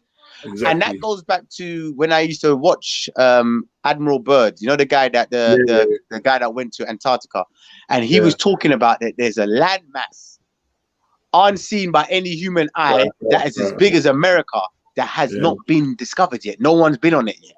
And I'm thinking, where the frick is that? Because is this beyond the so-called ice sheets? Remember they said we're like trapped in some ice sheet, and beyond the ice sheets, there's more little islands and stuff. Yeah. Do you get it? Yeah. This is another thing as well that was happening to beyond the ice wall, supposed ice wall. Yeah, there's other islands and other places. Like we just don't know, man, because like on Google Maps, I've tried to scroll to Antarctica, and when I try to get there, there's only a certain amount of place I can go, and then when you go all around the edge, it's just an ice wall. Have you done that? No, I ain't gone on Google Maps, but yeah, I'm aware of it. Yeah, man. So it's deep. It's deep, man. It's some deep thing. But listen, I will recommend to everybody go watch that film. Look into something called Hyperborea. Hyperborea, yes, I know about it. And Agartha. Have you checked Agartha? Yeah. That's basically where Kong was, isn't it? Yeah. Get me? That's basically what they're trying to do. Agartha is Shangri-La, Shambhala. Yeah. But they're different places, but they depict them as the same place. Entrance points in, like they say, Tibet somewhere or whatever. Tibet, yes, you've seen it, yeah. And whatever. Yeah. I reckon that shit's like the oceans as well. The oceans is like that as well. Under there. Remember, like you said, we've only discovered 20% of it. So 80% is still unknown to human beings. 80% of the ocean is unknown. Have you seen some of these deep caves with water and like, bruv? Some of these places are fucking crazy, bruv. And then they find that there's people have been down there. There was one place. Where was it? Where was it, man? Some off-key place. And in amongst like the jungle and that, there's like caves. And then one of these caves opens up and you go down and it opens up into another cave system and it goes through and it gets flooded and you've got to go there at a specific time. And then when they got through, they actually did it and got through. It led them out into some big lagoon. You get me? Oh yeah, I've seen that. Seen that. And and then they found that on the lagoon there was like another entrance point that led them into another set of caves. And in that set of caves, they found people had put like a religious kind of fucking statue or something. Monument. Altar kind of thing there. Now what the fuck is this? They've got They've got caves that go from Turkey to Scotland. Shit. Like Underground. they've got so much mad shit. All these underground fucking cathedrals and shit. Yeah. Yeah, like, yeah. They look like they're built by troglodytes. I'm like, what the fuck is this? Like, so the way the world is set up, even like the catacombs of Paris, it's just a known thing. When I watched the film, and I was like, yo, this is fucked. And then something made me Google it, and I'm like, what the fuck? This is a real thing. Yeah, the catacombs. Yeah, that is serious. I've looked into the catacombs, all that stuff underground, man. All them mad caves and walkways and pathways leading up to all these places. Like I seen, like I watched the grand designs where a man had a house in the country. Big boy grand design. I watched that as well. Yeah, and then he fucking was doing something, making a little shed or whatever or something in his garden. Digged up something, found like a cave, a pathway to like a cave, and then when you go in the cave, it's filled with all these mad symbols and sigils and things. No, I'm lying. It was filled with shells all over the wall from top to bottom. Go and Google it. Like, I don't know. It must in the UK. Oh, it must be some man. There's some mad shit, man. There's some mad people be finding mad cave systems and that in their gardens and that. Yeah. But that's the underground. What do you think of that thing? That's like, what's his name? That man, what's his name? Bob Lazar. Have you seen it? The brother that said he went down because the government they was getting him to go and dig the tunnels, dig the tunnels underground, and they come across a freaking alien base, bro. Underground in the cave systems, like where they was digging these tunnels. And obviously, he got into a little altercation. He shot the thing supposedly shot off his fingers and all that, burnt him. And he's been telling everyone like, look, listen, aliens have been here. He's a pinch of salt kind of guy, and them are the old pinch of salt kind of guys. But he's dead now, though. I think they bodied him, bro. They're agents, man. They come. But he's dead. He's dead, though. That's good. That's good. But like, I mean, like for me, when we're dealing with these subjects, being dead, I don't even batter an eyelid at the claim that someone is dead. I get you. You get me? What does that mean? Yeah, that is me. What does that mean? Get me?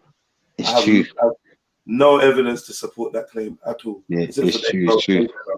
So it's funny you said that because that reminds me of them films. You know when they say my man's dead and then they end up getting taken by the so-called government or something and end up on some next island.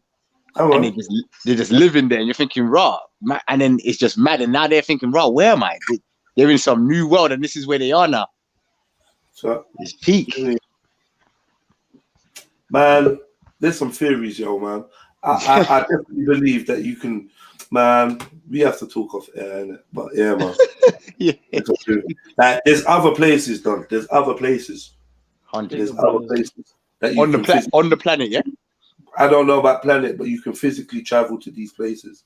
There's other, you know what I mean? There's other places with a whole different kind of worldview going on. As in a whole, like you see how we got society set up here.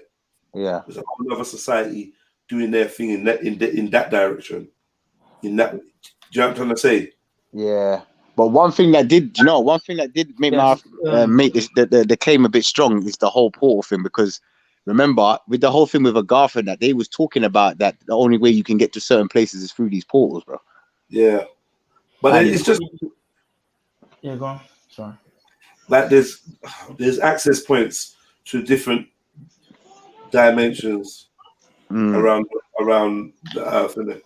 And those dimensions interact and probably exist simultaneously, but there's access points, and some of them, like, are like, like, I don't know, what do you want to call it, astral? So you wouldn't necessarily be traveling to these places with your physical body. You wouldn't be in. And some of these places you can only get to by doing certain practices and going underwater. Oh shit!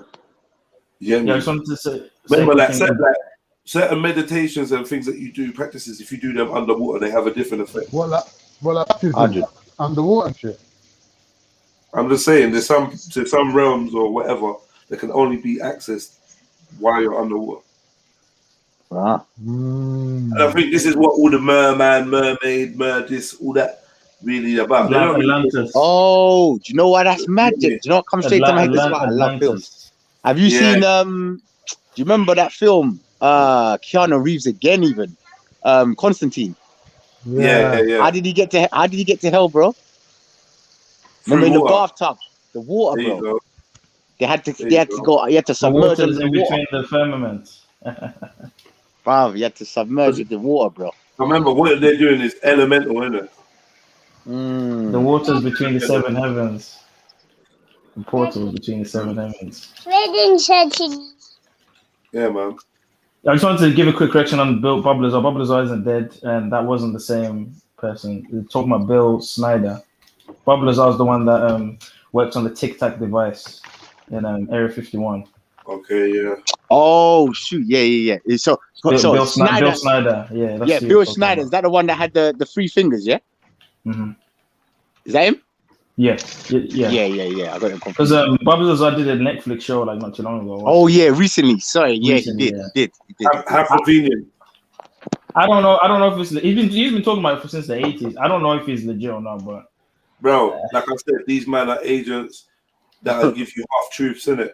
But I think almost everyone is. I think it's either pre-flood technology or it's just the technology that we're able to make now that they're not telling us about. Because I don't believe in aliens personally, so it's one of the two for me personally. I mean, but you believe in demons? Yeah, they can masquerade themselves as pretend to be aliens or whatever. But I mean, obviously, whether they're aliens, whatever their nature is, they could definitely have technology. Do you think spirits need technology? No, I said that they could have technology, and maybe because spiritual technology, it all morphs into one and the same. So they use materials like us, like metals and stuff. They can do, or show people how to use materials and elements in ways that they didn't know they could use them. Like Azazel. Whatever, man. Like, come on, man. So, if you've got knowledge of different realms of reality, then you know how to do things that others don't, and vice versa. Yeah. And does technology always have to be physical? Would you say?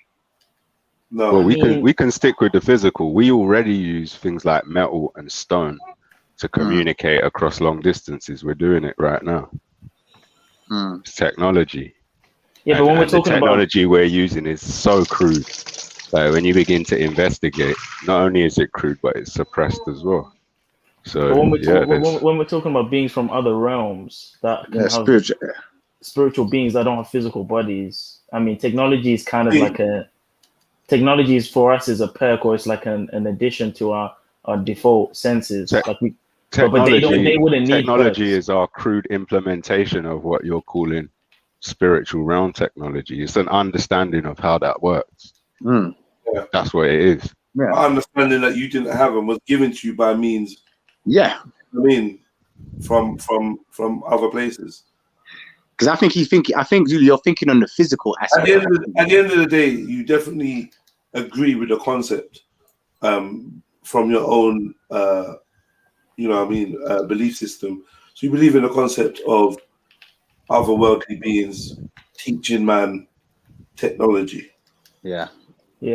So it's not a problem to say that tutelage has not stopped. But would you say like the whole UFO shit and ET aliens and greys and that's bullshit? Yeah, it's all part of. Like at the end of the day, it's all part of the master plan, right? Whoever these beings are, whatever these beings are, you're already sure of the force behind it, so you shouldn't doubt any of this. Like really, it's 100% up your street. Them colluding with entities or beings and with a plan to deceive mankind. You're fully on board with all of that. Independence Day. Get the world to unite to fight a common enemy. Well, that's what who said that? Reagan, was it, or was it what's the other guy called? Who said it in their speech? Was it Bush Senior? Something about if aliens came, the world would unite. Yeah, it could have been Reagan. It was probably Reagan. He was the one who said, "Watch the skies, keep your eye on the skies." Like, that's when the new he world actually made that statement. And that Bush said that, keep your eyes on the skies or something like that. I think it was Bush. I thought that was Reagan. I think the greys are biological androids that these entities possess or use. I don't think these aliens are physical. I think they're either robotic or holograms. I don't think they're actual things. If that makes any sense. Why? Because these beings, they oddly look humanoid. Not only do they oddly look humanoid, but they have a lot of exaggerated features, and it seems to be fake to me. It seems there's some information that suggests that they're biological androids. Let's just say that. I mean, they could easily just be like some kind of weird hybrid animal that chimera kind of thing. These people have created, right? Or these beings have created. So to still be alive. Don't have to be an android. It still could be a being. But let's say, remember, like in your belief, a human could be possessed by a demon. So, like possession of any creature shouldn't be a problem. Jesus cast demons into pigs. Yeah. So they can definitely go inside of animals, and so it could just be an animal of some sort. Some symbiosis. No, I'm just saying. I believe it's an android or some sort of robotic being. Personally, so you believe that demons use technology? I think demons can use humans to make technology or to give humans blueprints. You think man created the greys? That's what I'm trying to think. Yeah, that's what I was going to say. Men can be used as a vessel to interact with the physical realm, to do the devil's bidding. So yeah, men could make them, it could manufacture them using the blueprint given to them. So it is the devil's creation from the beginning. So it is to do with the devil then that created the AI or given man the tools to create the AI. Is that what you're saying? Because when we're talking about grays, these are just figures of deception to make us believe in the whole Star Trek thing of into space traveling and it's all part of the agenda. So I think they're just holograms, robots, whatever they are, because we're going to see them eventually. There's going to be aliens supposedly by the mainstream But if idea. they're greys, they say they're greys, yeah. Couldn't demons just kind of look like greys or take on that shape? That are they not good at shape-shifting? Shape-shifting or morphing, or can they not do things like this? Sure, they can. It's possible. It's possible. I mean, I'm not saying I know for a fact they're androids, but I lean more to that understanding based on because I know that demons they like to use humans to manipulate the environment for their bidding. They don't really interface with the world directly. They like to use puppets. Hence why we've got all these pyramid systems, and they like to use puppets. You know what I mean? Did you say the devils don't interact with man? No, I'm not saying they don't interact with man, but I'm saying like when it pertains to things such as aliens and technology, they like to use puppets and physical vehicles to enact their bidding. I don't think they directly, intimately interact with things of this earth. Oh, Zulu, do you know anything about? I'm confused. About Kabbalah. Yeah, I've been reading about Kabbalah lately. Actually, there's a few interesting things in that. You see, on the six-pointed star, yeah, the star. They call it the Star of Satan. Well, they call it the Star of David, but really it goes back older than that, right? Is it representing the number 6 or is it representing the number 7? Because the gap in the middle, that's also one of the domains, isn't it? It's like there's 6 little sections going around the outside, and then there's that one in the middle, which is number 7. So in terms of numbers, does that symbol represent the number 6 or 7 in your opinion? Well, I don't know, but that pentagram on your flag represents something interesting. That looks like the Baphomet star, bro. That literally looks like the Baphomet star. Yeah, that's not really. That doesn't have any spiritual significance. That one. Have you noticed that the Medal of Honor also takes that symbol too? It's a military thing, isn't it? Obviously, the And so does Captain America. Captain America shield, yeah. Captain America, you saw that as well, yeah? Yeah, man. Mad. But you know, basically, right, in Kabbalah, they thought there is like the 3 points of the star that point upwards, and then there's the 3 points that point downwards, right? So you have a positive aspect to it and a negative aspect to it, right? And each aspect has a level, like a veil in between two realities. Like you said, like there's a sea, yeah? But like each one of them has an angel sitting on it that controls the what goes in and what comes out, sort of thing. So each level has a different guardian or a different angel. What I was going to ask Zulu is, if you know, are the first 3 angels good and then the bottom 3 evil? Like, is there such a thing as an evil angel? Well, in the Kabbalah or the Zionist perspective, I don't think they have a concept of. Well, they do have a concept of evil, but I think they believe more or less they're just doing God's will. They're just, like, for example, the role of Satan. The role of Satan is to be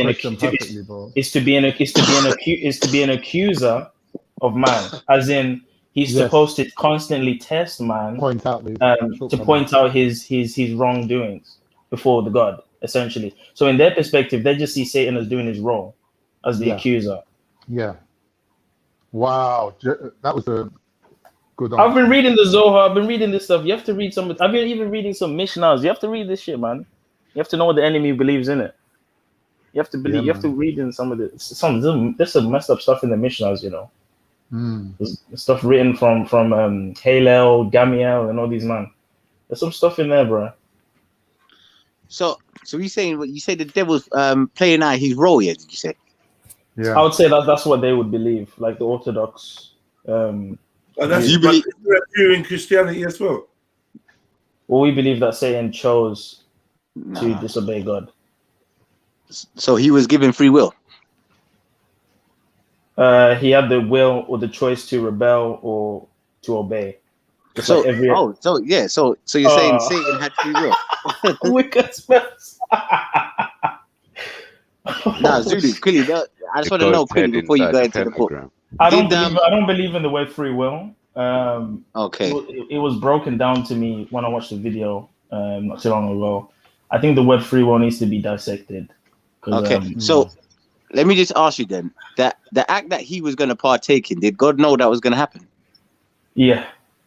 Okay. Did God write that in his book? Was that God's doing?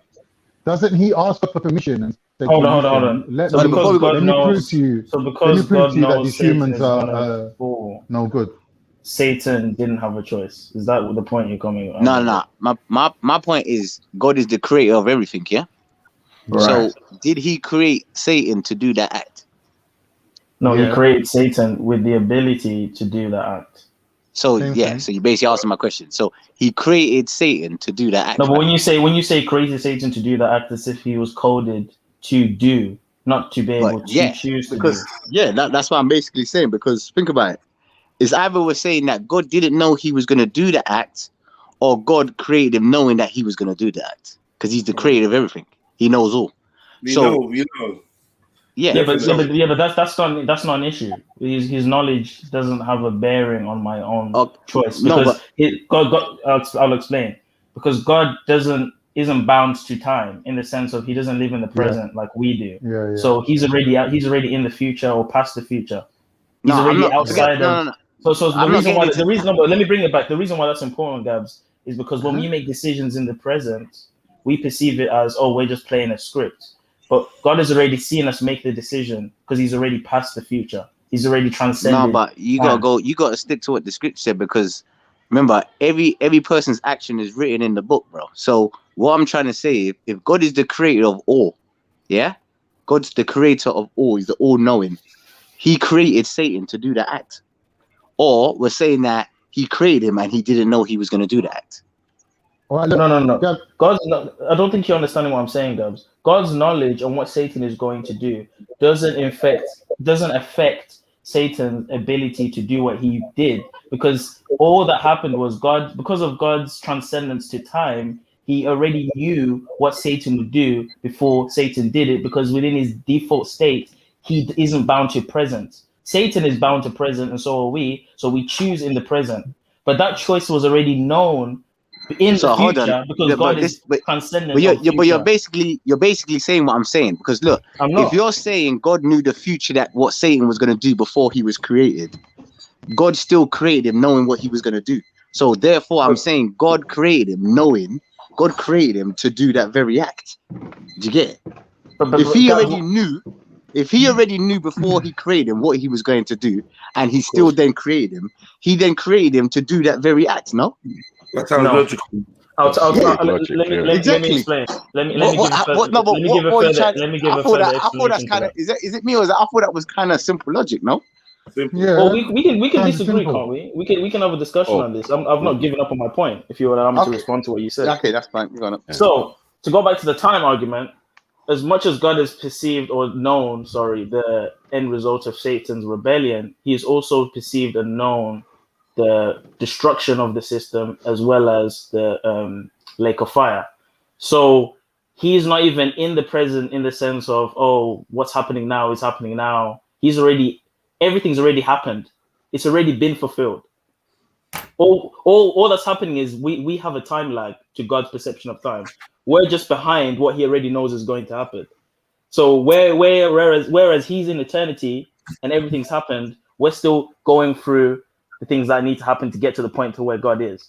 We're behind in time because of our default perception of time.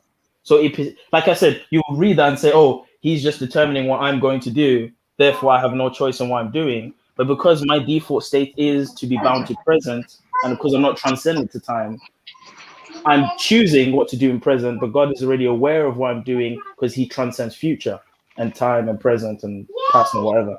You're not really answering the question. What? That's not an answer. That's not an answer. That's not answer. Yeah, brother. What do you mean that's not an answer? Hold on, Zulu. Let me make it. You're trying to get into the mind. You're trying to get into the mind of God and question why He's created things. Why He's creating things. No. You don't have the state of perception of time that God has. So how could you? No. What I'm basically saying to you, Zulu, just listen to me carefully. Yeah. Look. So before God, yeah, let's just say in God's eternity there was no man, right?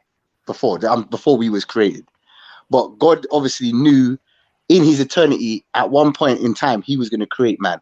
So what I'm trying to say is all the actions of the things that was going to take place, God knew what was going to be the outcome of everything. Yeah.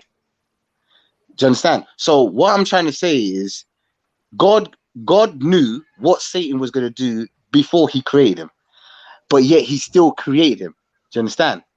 Mm-hmm. So it's just the same way a game maker who creates a game with his characters, he knows exactly what the outcome of the characters are going to be in that game. 100%. You understand? 100%. But he still creates them. So what I'm trying to say to you is Satan didn't have no choice, because you're saying he acted or did. Regardless of that, God created him to do that very act. That's where we disagree. When you say Satan didn't have a choice, I think that's a logical error. So hold on. Wait. Are we saying, before you get that, are you saying God didn't create?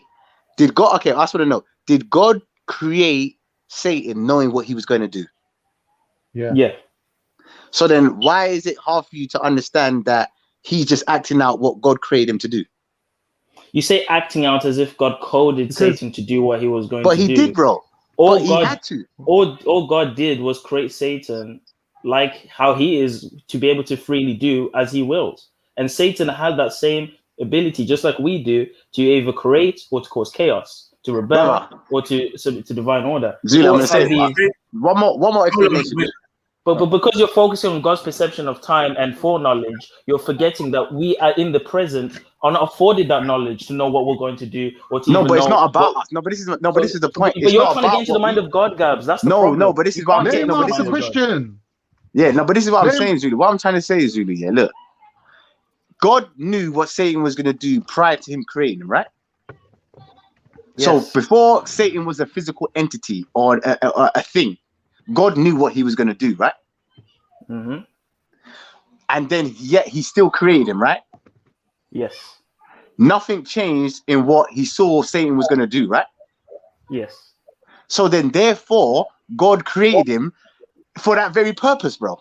That's it. How does that equals God made him to do what he did? This is where we would disagree. Something. There's a slight difference in what you're saying, because you're kind of making a leap. If I left a cake in front of a fat kid and left the room, right, the 99% chance he's going to eat it, but I didn't make him eat it. He chose to eat it. Exactly. Yeah, but 99.9% chance is different from knowing before the cake or the boy or the was even there. Exactly. Yeah, that the boy was going to not 99 point, but 100%. 100%, bro. Yeah, forget 99. That's before, and you didn't create the boy. You've created the boy, the home, the scenario, the everything. Everything. You are behind. You are the architect. So therefore, there's no way you're going to get away with saying, well, he had a choice.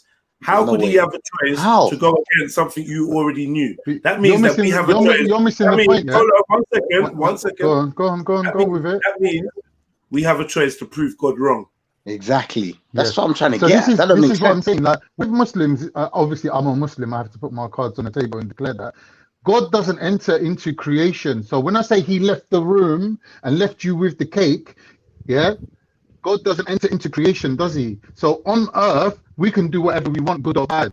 We can choose to do good or we can choose to do bad. But if you look at it that God is in creation and God is creation and God is inside the cup, then I never said that. Listen, I said he created these things. But check this. Whether you have the choice to do good or bad, God already knows your decision. Is that correct? Yeah, but I'll tell you how. But he knew your decision. So what I'm saying still stands. Yes. All right, look at it in this way, yeah? Imagine I'm asking you to draw a circle but using straight lines, right?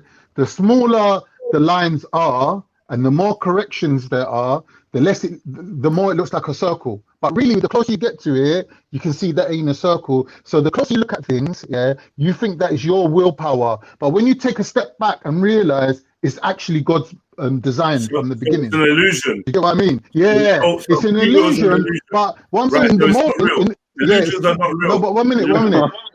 in the moment, you do have free will. But what I'm saying is, there's a correction that occurs. So we don't have free will. Actions we don't have free will. Are countered by God's will. We don't have free will. You don't have free will, bro. That's not free will. It's predetermined. Like I said, Khan, I don't understand what you're trying to say, bro. Hold on. And we don't have free will, and neither does your biblical Satan. Exactly. He doesn't. And this is my point. This is why I'm saying, if you guys get the point that I was talking about an architect who created a game developer. A game developer is created a game with all its coding and everything that the game is supposed to do.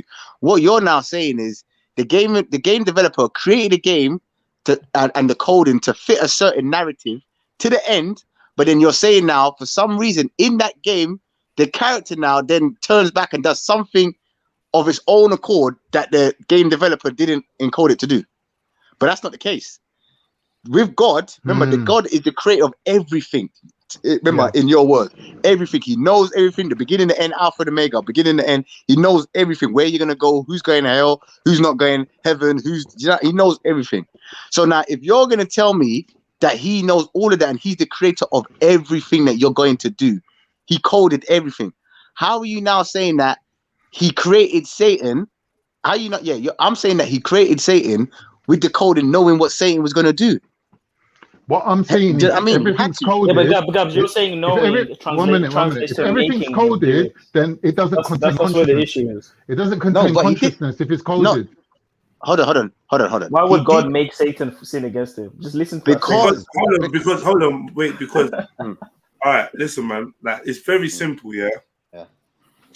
Like, I think you're now second guessing God, right? And the way you're second guessing God is saying, why would God create Satan? The fact is, an all-knowing being created a scenario that he knew exactly how everything would play out, word for word, second for second, and that's the end of it. Why? All this other talk about free will or mirror makes absolute no sense. What's the purpose of him doing? Because if God knows the outcome before the thing happens, yeah, if he knows the outcome and has created the thing, and then the outcome is not what he knew already, then that means that thing has, or God has been proven wrong and not all knowing. Proven wrong. He's not all knowing. I'll ask you a question. Why would he do all of this? That's what you are asking. I'm asking you guys. Yeah, but this is the problem. That perspective of why you asking that why is now what's like called trying to think like God. You're asking why. I'm just saying that this is what it is. This is what is. This is what is stated is. Yeah. So like I said before, we can't try and get in the mind of God when we don't have that innate state or mind state to even be able to get in the mind of God. Who's trying to get in the mind of God? I'm not trying to get in the mind of him, bro. No, because you guys started by asking me why would God create Satan if he knew. No, we didn't say why. But that's trying to get into God's mind. We're not saying why. We're not saying why. We're making the statement that God created Satan, knowing what he would do. But yeah, I agree with that. Hold on. I'm sure that's even a verse. Yeah, it is a verse. I agree with that. No, do you know what the issue was? No, the issue was when the leap was made him do it because he knew what he was going to do. That's where the issue is for me. You just don't like the language, but the fact is that he created a being knowing full well what the being would do.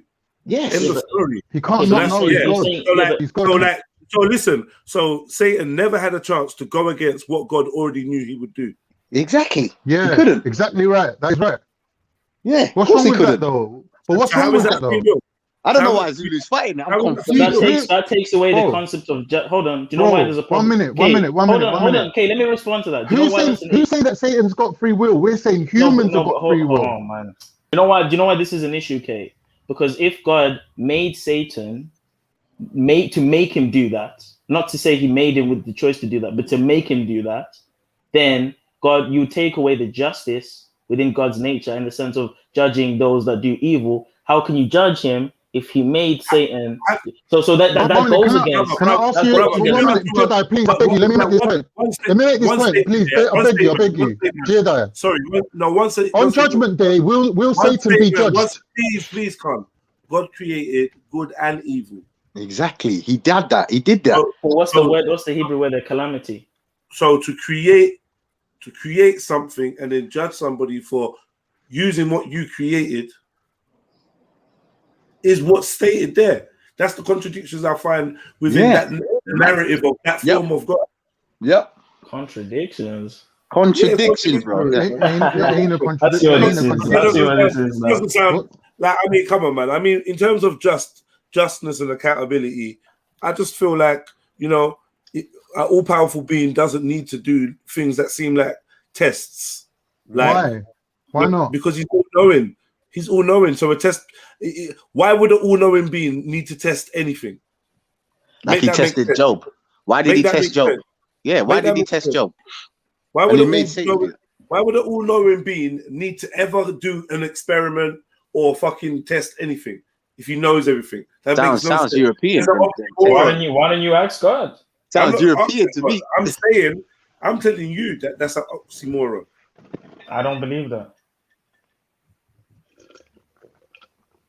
I don't have these issues. This never bothers me. This concept, this never bothers me. Same like why like I said to you before, why would God ask you where have you been? Yeah, exactly. That's true. Why? Who did God ask that to? Adam and Eve. Couple people. Yeah, a few people. There's a very big significance to that. Couple people. Where you been? Where were you? There's a very big significance to that. God asks questions to answer this. He already knows, and he knows what the answer is. He knows the truth, and he knows how you will answer before you even arrived. Yeah. Yes, because asking a question doesn't get the person to reveal or confess what they've done. No. He knows what they've done. But this conversation, although it's between God and the individual, is this conversation not recorded? He knows what they've done. Is this you're missing the point? Is this conversation not recorded for people later on to then look at the story? Okay. So then by him getting him to reveal, by asking him a question, even though he knows, we're not God, we don't know what the guy was thinking or doing, but it's for the viewer or the reader to have that knowledge. God is a director now. Like you're talking about viewer and reader. Like man's doing things just so that it can be written down in a book for you to read. I know he did it. But this is the thing. I don't look low. I don't look down on the Bible like you would look down on the Bible. I'm not looking down on the Bible. I see the power of prophecy. Sorry, my brother. Yeah, I'm not looking down on the Bible. I'm looking at the Bible. I'm looking at the Bible. I'm not looking down. I don't mean to sound like I'm looking down. I'm not looking when you say down that on the book Bible. and this book, I'm looking at the Bible. Huh? Sorry, carry on. No, I'm saying like even when you're saying all that just for a book, and it's like okay, that's your opinion, but like I said, it's a spiritual book. It's not just it's clearly not just a book. Like dude, let's be I'm real. putting it on the scale. Yeah, I'm putting it on the scale of all knowing, all powerful. Do you know what I mean? I'm putting it on the scale of like everything that we're experiencing, just for it to be putting down in the book, and then for things in the book to come true. Like it's almost as if the point of creation is to fit around a book, is what you're saying. It's that all of these things are done and revealed so that they can be put down on a book, and God does that with the book in mind. Like, yeah, this is going to be sick in the book. But I didn't say that. Like, We're talking about the question. You didn't say that, but that is what you're saying.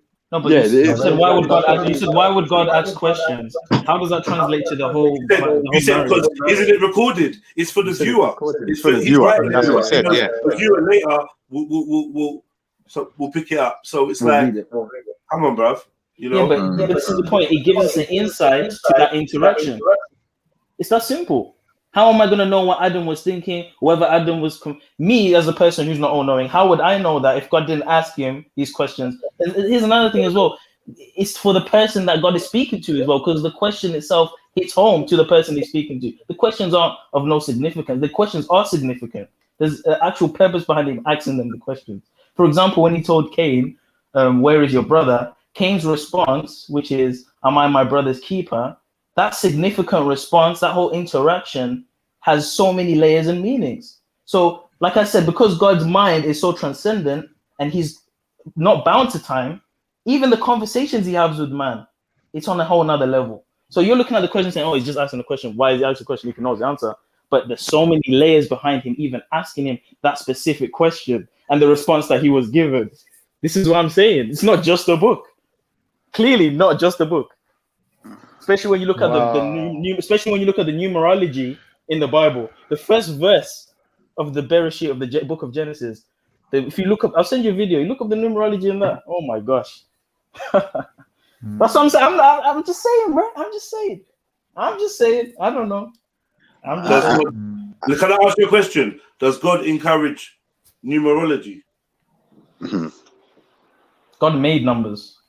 Does God encourage numerology from a biblical stance? Does God what's God's stance on numerology?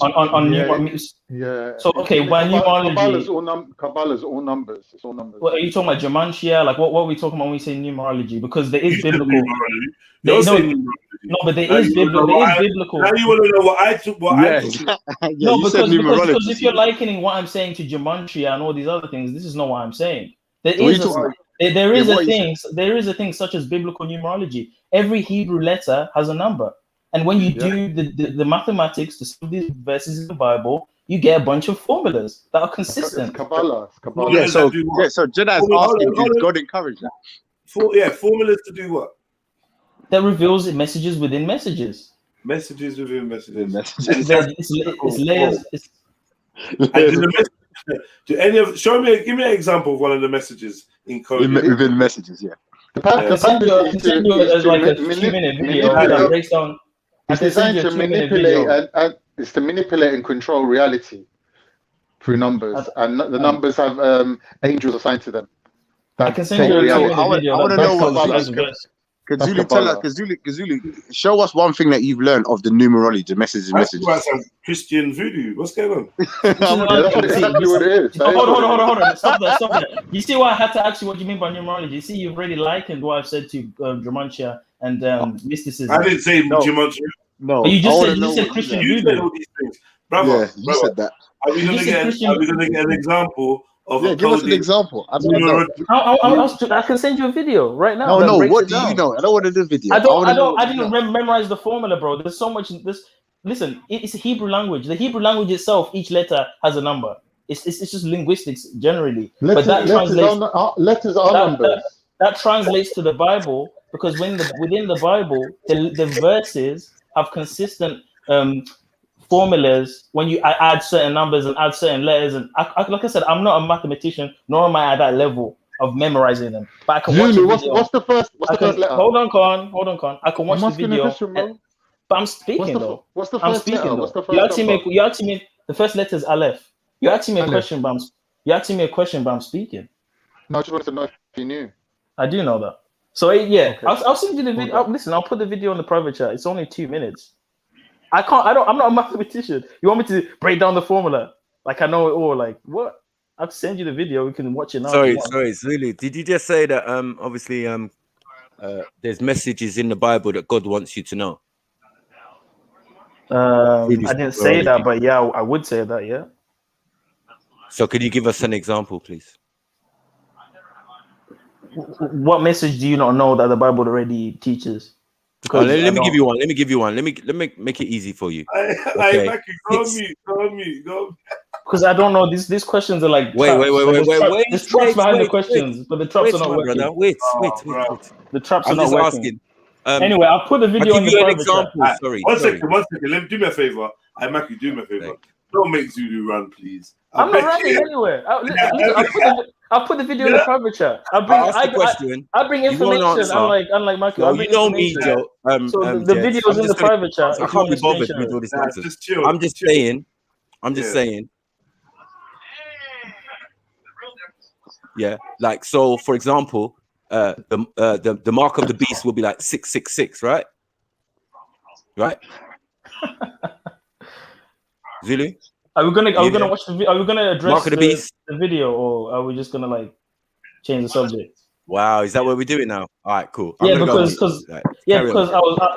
because I was asked a bunch of questions and I want to respond with the video that tells you the information I was speaking about. But now you're asking me about the Mark of the Beast. So are we gonna go with that flow of conversation, or are you just gonna ask me random questions? Is that not numerology? I'm talking about numbers. Zulu, calm down, brother. Calm down, bro. No, but I'm asking you. I'm patiently. I'm politely asking you to play the video. I'm doing it now. Look, man, calm down, brother. I want to see this. Let me listen to this. Make you calm now, but for real, Zulu, take a deep breath. Man, be easy, please. You get me? I'm fine. Yeah, all right, cool. You're doing the high pitch thing. Like, just relax, bro. It's like, oh, calm down, Zulu, calm down. It's like, bro, I'm literally good. Get a drink. Wow. All right. Yeah, man. Relax, man. It's a bit belittling, but that's okay. Oh my! All right, I'm sorry.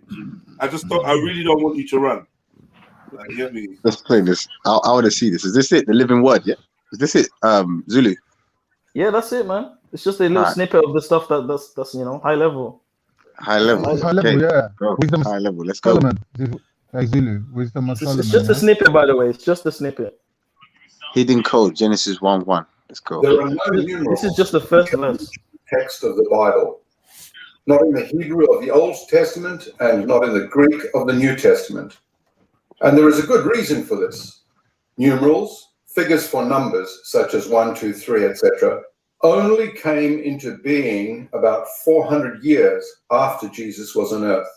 Interesting.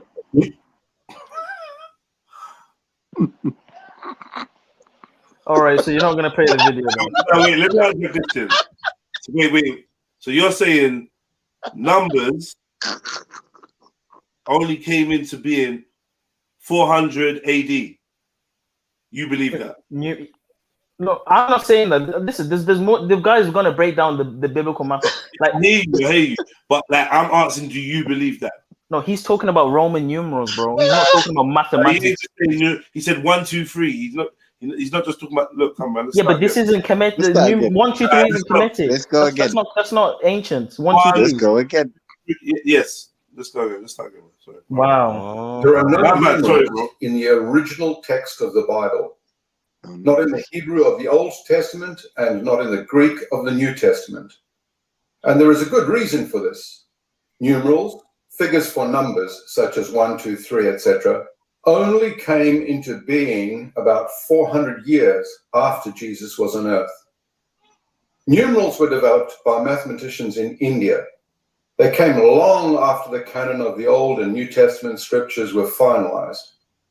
Wherever you find a number mentioned in the original text of the Bible, it is spelled out. Take an example. In 2 Chronicles 26, it says, Judah had an army of 307,500. Your Bible almost certainly has this number in figures, numerals. That is easy for us to follow. But the original Hebrew text says, 300,000 ו7,000 ו500. Translation, 300,000 and 7,500. In Bible days, people counted with the tally system. 1, 2, 3, 4 scratches, that's as many as the eye can take in and separate easily, then cross them out. That indicates a total of 5. A second group of 5, and you have a set of 10. And they'd use an abacus. Many ancient cultures, the Persians, Egyptians, Romans, Greeks, and of course the Chinese, made rapid calculations using an abacus or counting frame with beads. A set of 10 in Hebrew, they say eser, in Greek, dheka. But it's useful to have a symbol. So the Hebrew ancients and the Greeks used their alphabets, and the letters of the alphabet were each allocated a numeric value. The Romans used letters out of the Latin alphabet to indicate numbers, but only 7 of those letters were used. In Hebrew and Greek, every letter of the alphabet has a numeric value. So, looking at the Hebrew alphabet, Aleph, the first letter, has a numeric value of 1, and has had as far back as anyone knows. Bet, 2, Gimel, 3, Dalet, 4, Hey, 5, Vav, 6, Zayin, 7, Chet, 8, Tet, 9. Zayin. Interesting. Yud, 10, 20, Mem, 40, 50, Samech, 60, Ayin, 70, Pe, 80, Tzadi, 90, Kuf, 100, Resh, 200, Shin, 300, Tav, 400. Of course, the letters Kaf, Mem, Nun, Pe, and Tzadi have a different shape or final form when the letter appears at the end of a word, but that doesn't affect its numeric value. What about Aramaic? There is a little Aramaic in the Old Testament, in the book of Daniel and in the book of Ezra, about 10 chapters in total. It's phonetic Aramaic. Hebrew letters are used, and each of those letters has a numeric value. With that in mind, and believing we can see God's hand of design in the scriptures, let us look at the first verse of the Bible. In the beginning, God created the heavens and the earth. In Hebrew, Bereshit bara Elohim et hashamayim ve'et haaretz. In session 3 of the God created Yo, Zulu. beginning, God created the heavens and the earth. Zuzu. Remember Yeah. I said to you, the letters are the numbers. Remember I said that? I did say that like 3 times. Okay, cool. In Hebrew, Bereshit bara Elohim et hashamayim ve'et haaretz. In session 3 of this video seminar series on design in the Torah, we looked at prime numbers. The first 4 prime numbers, single-digit prime numbers, are 2, 3, 5, and 7. A prime number is a number that is divisible by 1 and by itself only. Now, in Genesis 1:1, the middle word has 2 letters. That is the first prime number, and it is a unique prime number because it is the only prime number that is an even number. There are 3 words on each side of this middle word. 3 is the second prime number. There are 7 words in total. That is a prime number. There are 5 letters in the third word to the right of the middle word, and 5 letters in the fifth word to the left of the middle word. 5 is a prime number. Add the 2 letters of the middle word to the 5 letters of the word on the right, and we get 7. Add the 2 letters of the middle word to the 5 letters of the word on the left, and we get 7. 7 is a prime number. There are 3 letters in the second word and 3 letters in the 6th word. 3 is a prime number. Now let us work out the numeric value of each word. Bereshit. Bet 2, Resh 200, Aleph 1, Shin 300, Yud 10, Tav 400, total 913. Bara. Bet 2, Resh 200, Aleph 1, total 203. Elohim. Aleph 1, Lamed 30, Hey 5, Yud 10, Mem 40, total 86. Et, Aleph 1, Tav 400, total 401. Hashemayim, Hey 5, Shin 300, Mem 40, Yud 10, Mem 40, total 395. Ve'et, Vav 6, Aleph 1, Tav 400, total 407. Haaretz, Hey 5, Aleph 1, Resh 200, Tzadi 90, total 296. The total value of all the letters in all these words is 2,701. And that breaks down to 37 times 73. 37 is a prime number and 73 is a prime number. Do you see how the numbers reflect each other? That seems to be by design, doesn't it? Note how it matches in with the middle 5 of the 7 words. 3 and 3 letters, 7 and 7 letters, 7 and 7 letters, 3 and 3 letters. That's clever. 37 is the 12th prime number, and 73 is the 21st prime number. Note how these 2 numbers reflect each other. 1, 2, 2, 1. Let us make a number by combining the figures of 37 and 73. 3, 7, 7, 3. That breaks down to 7 times 7 times 77. I don't think that any of this is by accident. Me neither. Now let us work out the value of word 1 and word 3, Bereshit and Elohim. 913 plus 86 equals 999. That's an interesting number.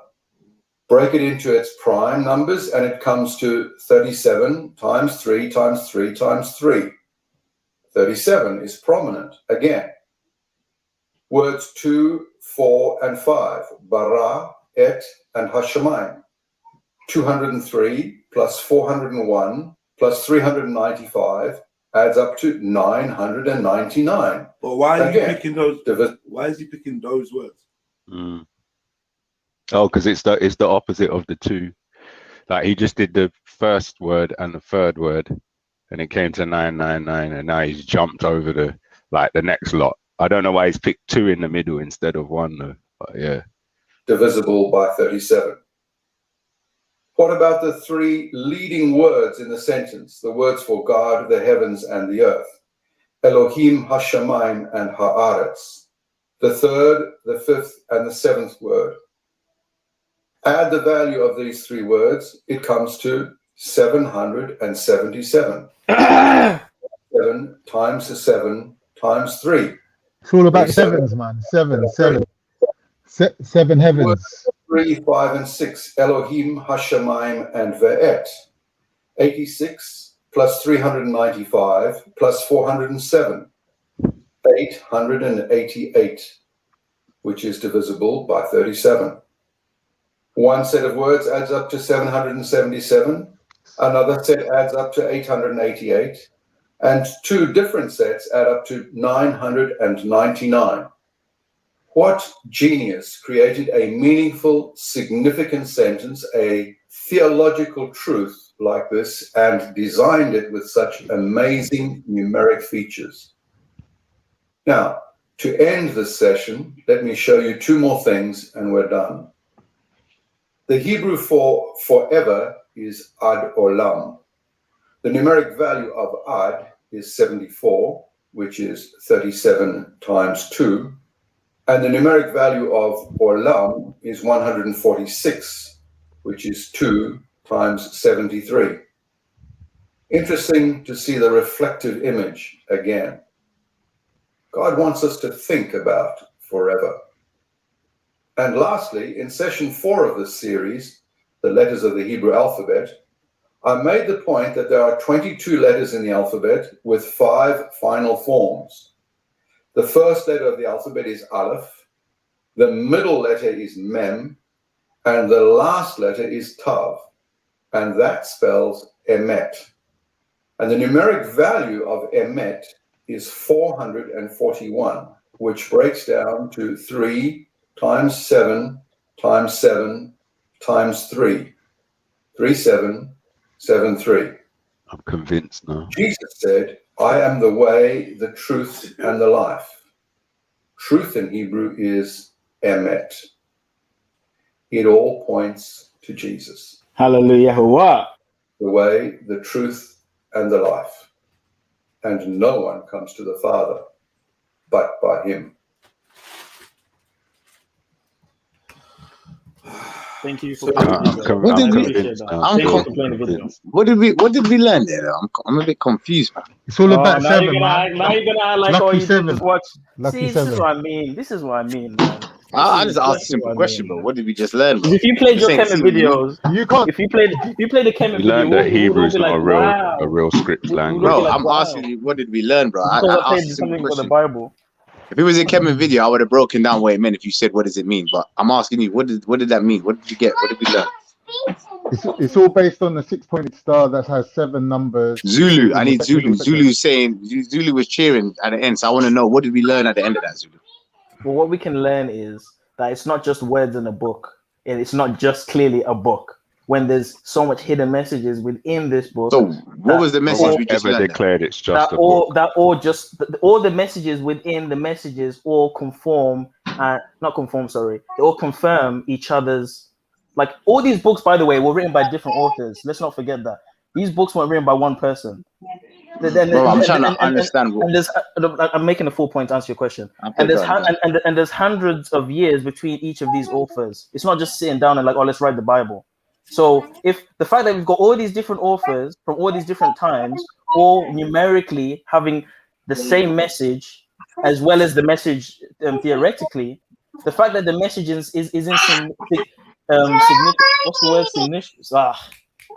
It's synchronized. The fact that the message is synchronized in the numerical and in the theological and even in the prophetic, in all 3 of those forms, it's synchronized. Does that not indicate some sort of divine hand? Because if you're going to say, "Oh, that's just man's intelligence," then that's your disbelief. I'm fine with that. It depends. And the reason why it depends is because if you're using maths, then you can create an alphabet knowing you're going to attribute certain numbers to certain letters in certain proportions, and then you've created an alphabet. So therefore, you can create how words are spelt and put them together in those ways such that they encode the numbers you want in place. Sorry, let me finish. So they can so that way those words encode the numerology that you would like in place, thereby hiding your whatever your numerology. You're saying that's reverse engineering. I have to go on the that's not reverse engineering because you're creating a new language from scratch. No, but you're making the numbers equal letters that you want it to be. Right, but that's engineering. Reverse engineering would be taking an existing language and somehow reversing it, and you would have to match the numbers to the existing letters in a specific way. But if you're starting from scratch, then you start with the numbers and you calculate it mathematically and just attach certain shapes to certain numbers. Well, you can just attach that shape to that number straight up, and then you create the words. You just put the words together as you need them. Because no one can confirm or deny. Because them numerals, go on, sorry. Yeah, because sorry to cut you. Them numerals, like the brother said, them numerals was created how long after he said? 400 years.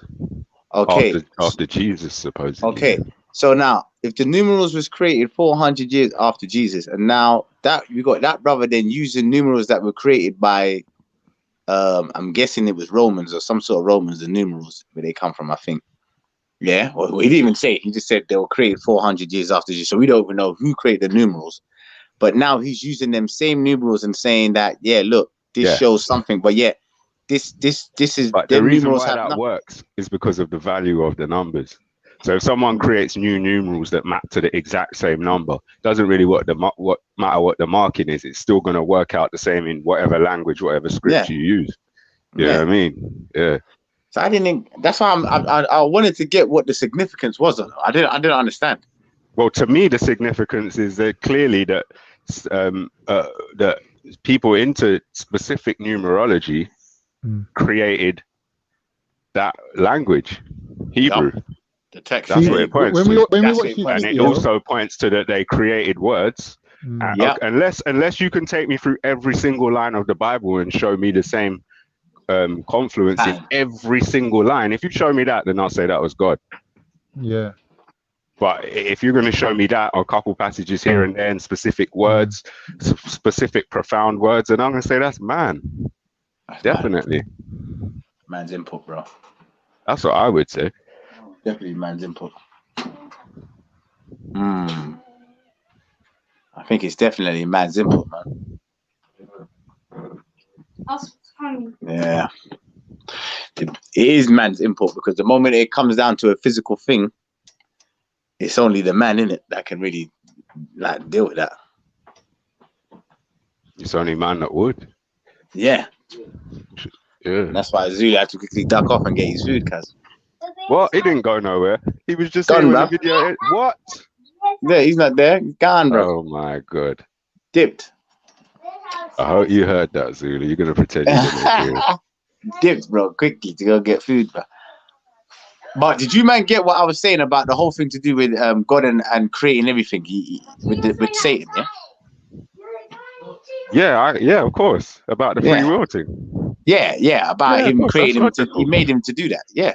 Right. And if he knew exactly what he was going to do and exactly how the whole thing pans out, no matter whether he gets defeated or not, if he knows he's going to do whatever and get defeated and still creates it, then logically, linguistically, syntactically, it can be put that he created him so that he could do that. That's how can anyone argue with that? Can't argue that. He created him to do that. Yeah, had to. He's the all-knowing. He's the all-knowing, all-powerful being. He had to. He created everything, with his purpose, no? That's what they say. We're that's what going they off say. what he's saying, right? We're going off of Zulu's beliefs. I'm going off the scriptures, and I'm sure there's even scriptures that even allude to that. He created everyone. He's got everybody's action was already written in the book. He had everybody's destiny that outplayed before even the foundations of the earth. Remember? I don't even know, bro. I'm not deep like he knew about there's a the verse that says what he knew about what? He knew about the slaying of the lamb. They knew about the lamb and the slaying of the lamb even before the foundations of the earth. So the they lamb knew being Jesus. Yes, Jesus. Is that a New Testament verse? I'm guessing. Yeah, quite right. So in the New Testament, some person in Greek, strangely enough, wrote that God knew about the slaying of the lamb before the lamb was a thing. Before the foundations of the earth. Before even the foundations of the earth. Yeah. So before Adam and Eve, before in the beginning, before all of that, right? Yeah. Exactly. So this is why I'm saying that he did it, but I don't know why he was, because I think, remember what he's holding on to, because he don't like the fact that God created the evil being. Because but yet he can't get around it, because like what Jeddah said in Isaiah, God said he creates good and evil. Story. Yeah, God creates good and evil. We know and that's Lucifer's a fallen angel, right? We know that that was God's great, but according to the story, weren't that God's #1 student, protege type thing? I don't know what word to use. I'm not too deep. He was a high ranking being. Yeah. I thought he was the highest ranking of the. He was. Wow, one of them. I believe so. Someone tell me if I'm right or wrong. I'm saying that's what the Bible says. I could be wrong. I could have got that from TV. But is that not what it says in the Bible? That he is the highest, or maybe they just taught me that in Catholic school. I don't know. Yeah, I think he was one of the main highest ranking. He does say that. Yeah. Yeah, but I thought he was the actual highest, the archangel, the highest one, the top one. That's the way I understood it. Could be wrong. Imagine that. So imagine, and they already had a ranking system in there, bruv, in heaven. That's how you know this whole thing seems a bit awkward to me. I think it's man-made. Yeah. You had a ranking system. How you got a high rank? When you got rank and all that, you already know you're dealing with failure, bro. That can't be good. Why is there a ranking system? Like, oh, this guy's the top, and then there's this, and then there's these. That's mad, no? Talking about ranks. Yeah, it's just mad. That military, right? You've got the rank. This is the commander. This is the chief. This is mad. This is why I say no one don't know what the creator is, man. No one don't know what God is. You can't know. Doesn't make no sense. People saying that they know what God said and God said this and God that. No, you don't. How are you gonna know that? That's just man talking. That's just man coming up using their mind to try and figure out what God said and what God would have said and what he would have done. That's why there's always arguments over who's God said what and what said what. No one don't know. No more now. Do you understand? Yeah, another thing as well, when they were doing that mathematics and that in the beginning, God created the heavens and earth. Mm-hmm. But not that it makes any difference to the sums, but the word they had substituted in for God has been a word of a lot of debate on this channel. Like, is it the gods? Yeah. Plural word, yeah. Plural. Is it gods? Who's the gods? And then even in the gods, I'm still saying these are extraterrestrial beings, bro. Me personally, physical entities. These are physical entities that came down. Heard similar things being argued. Yeah, man, extraterrestrials. Do you know what I mean? If you look at the scriptures, especially when you deal with people like who's the guy that got taken up in a whirlwind? I have no idea. Taken up in a whirlwind. Yeah, he got taken up in a craft, bro. What's his name? Oh, Enoch. yeah. No, not Enoch. That's another one. There's another one. There's the other two. Oh my God, what's his name? Isaac, not Isaac. It's who got taken up in a whirlwind again? The two prophets. The two of them were walking together. What's his name? Ishmael. That's it. Elijah and Elisha. There you go. Imagine my son had to tell me, he's like, ain't it Elijah? You know about Elijah and Elisha? You know about that story, yeah? No. You know about that story about Elisha and Elijah? What happened? No, bro. I'm not deep on this Christian thing like that. Read this, listen to this and tell me if this all sound like extraterrestrial, bro. So imagine you got Elijah and Elisha, yeah? Elijah is obviously, let's just say he's like he's the prophet, the boss, and Elisha is his little understudy apprentice. And they're walking, and Elijah's telling Elisha that, listen, soon, I'm gonna have to go. Before I go, what's one thing that you'd want? What's one thing that you'd want from me before I leave? And he's obviously upset, saying, no, why? I don't want you to leave. And he says, if there's one thing I do, I wish God could make another copy of you, like a spirit copy of you, to stay with me on the earth. And then he was like, oh, yeah, nah. Like all kinds of stuff, yeah. Not just And then he was like, oh, nah, I don't think that could run still, but I can definitely do something else though. And then anyway, they're walking, and Elijah has got a mantle, and they get to a river, and Elijah takes out his mantle and he licks it on the water, and guess what happens? The water splits, just like with Moses in the Red Sea. Yeah. So the mantle, he licks the mantle on the water. The water divides, and then they walk through to the other place, and then the water comes back. And then lo and behold, they're still walking. Elijah said, listen, I'm going to be going soon. God's going to take me up. He said, God's going to take him up, yeah? So anyway, out of nowhere, a flaming horse and chariot, that flaming horse and chariot comes out of nowhere, whirlwind, and then Elijah gets taken up. As he gets taken up, he drops the mantle. Elisha picks up the mantle, rips his clothes and says, no, he's obviously upset, he's crying, Then he storms back, he starts walking back the way they came. So with that mantle that Elijah had dropped, he's got it now. He's picked it up. He remembered what Elijah did, so he did the same thing. He licked it on the water split, and then he walked across. And then some soldiers that was watching came up to him and said, "Oh, we saw what happened. Why are you upset?" And he said, "Yeah, not my master, my friend, he's gone. He's disappeared." And they was like, "Don't worry, we'll go looking for him." And he's like, "There's no point going to look for him because he's gone." And then they're like, "Don't worry." But anyway, they went looking for him. Took them 3 months. They came back to him and said, we couldn't find him. And he said, bro, why did you go looking? I already told you that the guy's gone, man. So yeah. Anyway, doesn't that sound like some extraterrestrial UFO came down and took him up?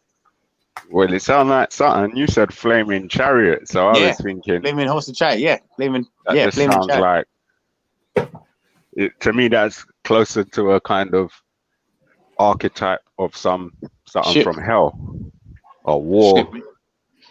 I don't know. A chariot is a war craft, right?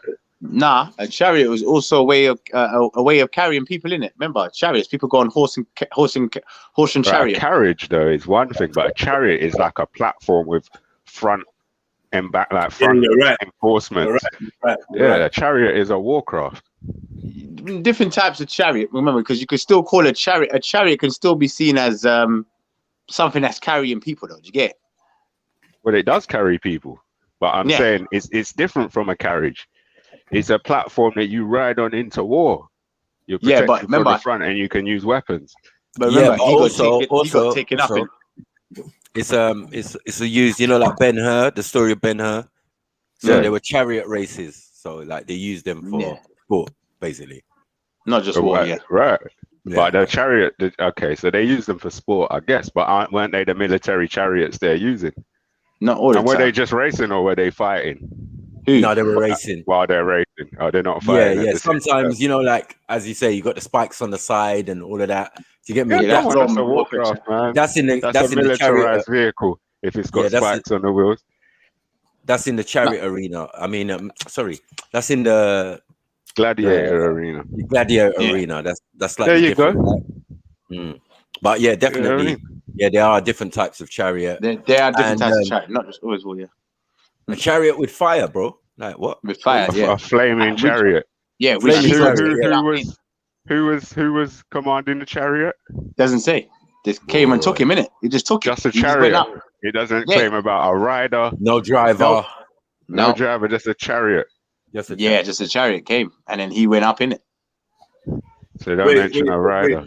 Was there with a horse as well, yeah? It says a flaming horse and chariot, yeah. Flaming horse and chariot. Flaming horse and chariot. Yeah, let me get to that. Yeah, hold on. Nothing. It's Pete. Is this the wheel in the wheel story or is that someone else? Nah, remember Elijah and Elisha. Okay. Yeah, okay. Yeah, Elijah and hold on. Chariot. Yeah, there you go. Okay. The other one's Ezekiel. Elijah went up. Yeah, it's in it's in Kings. Okay. No, one's a wheel. My father, the chariot, and look. It says, my father, the chariot and the horsemen of Israel. Mm-hmm. And the chariot of fire and horses of fire appeared and separated the two of them. And Elijah went up into heaven in a whirlwind. Yeah, see that? So, yeah, imagine that. So, as they were walking along and talking together, suddenly a chariot of fire and horses of fire.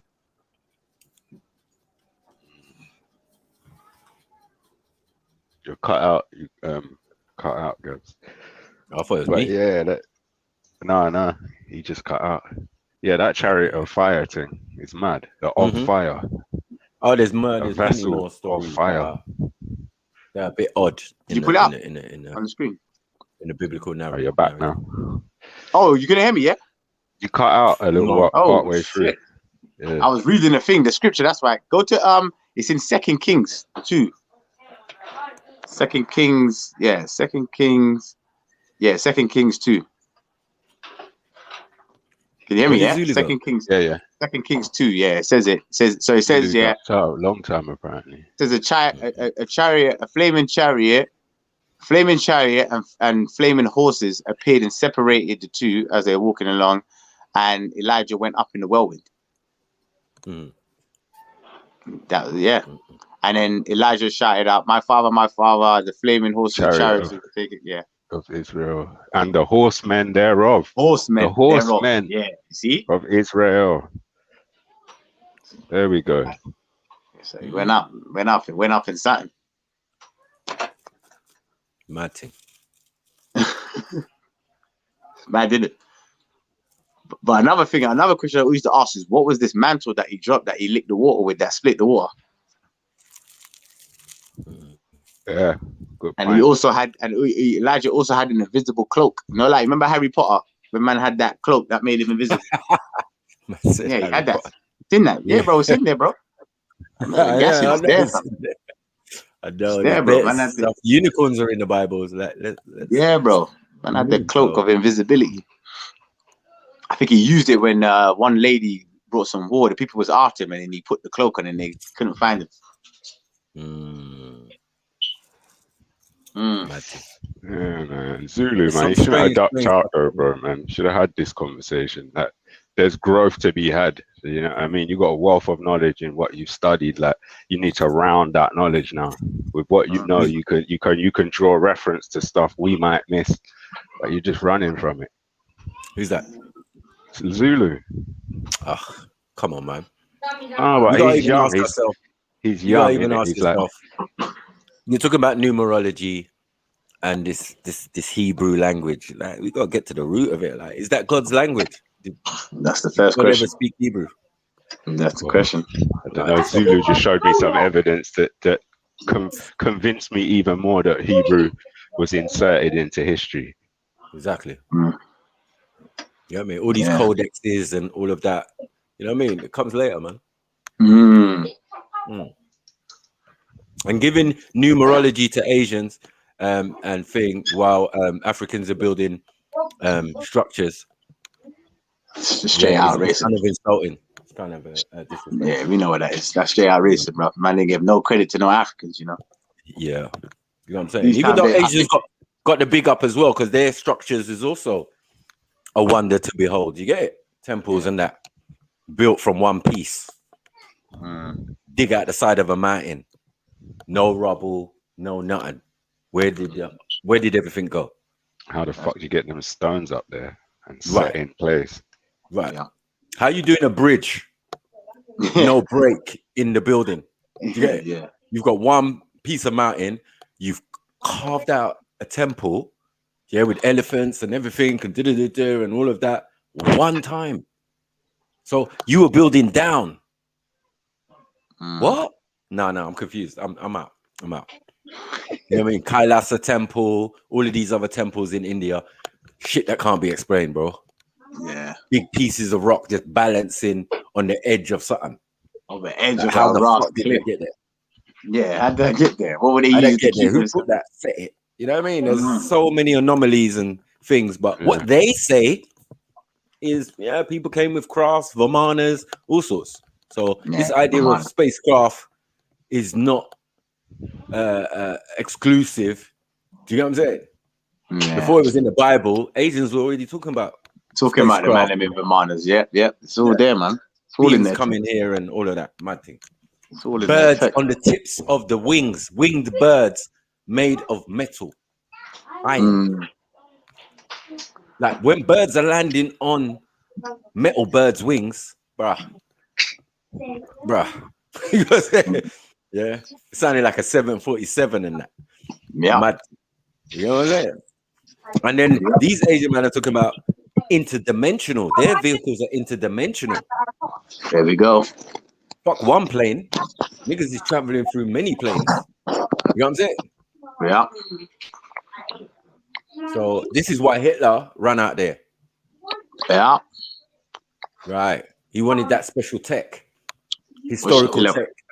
Certain lasers they've been talking about in their pantheon and that. Yeah. Man's getting licked down with lasers. And you're like, Ross, really? Yeah. Hitler must have been like, I need something to give me advantage over these, man. Yeah. Right. You know what I mean? I know you came back with was the swastika. Like, stop all that, man. An Aryan business. You know what I'm saying? Like, that's a lie. More than that. I think that's the propaganda. I think they knew what you had. That's hence why the Americans grabbed all their scientists, bro. Quick. Yeah, and buried them, blew out to Argentina, bro. Bear them Nazi man living in Argentina. The U-boat, Hitler's U-boat, last seen off the coast of Argentina.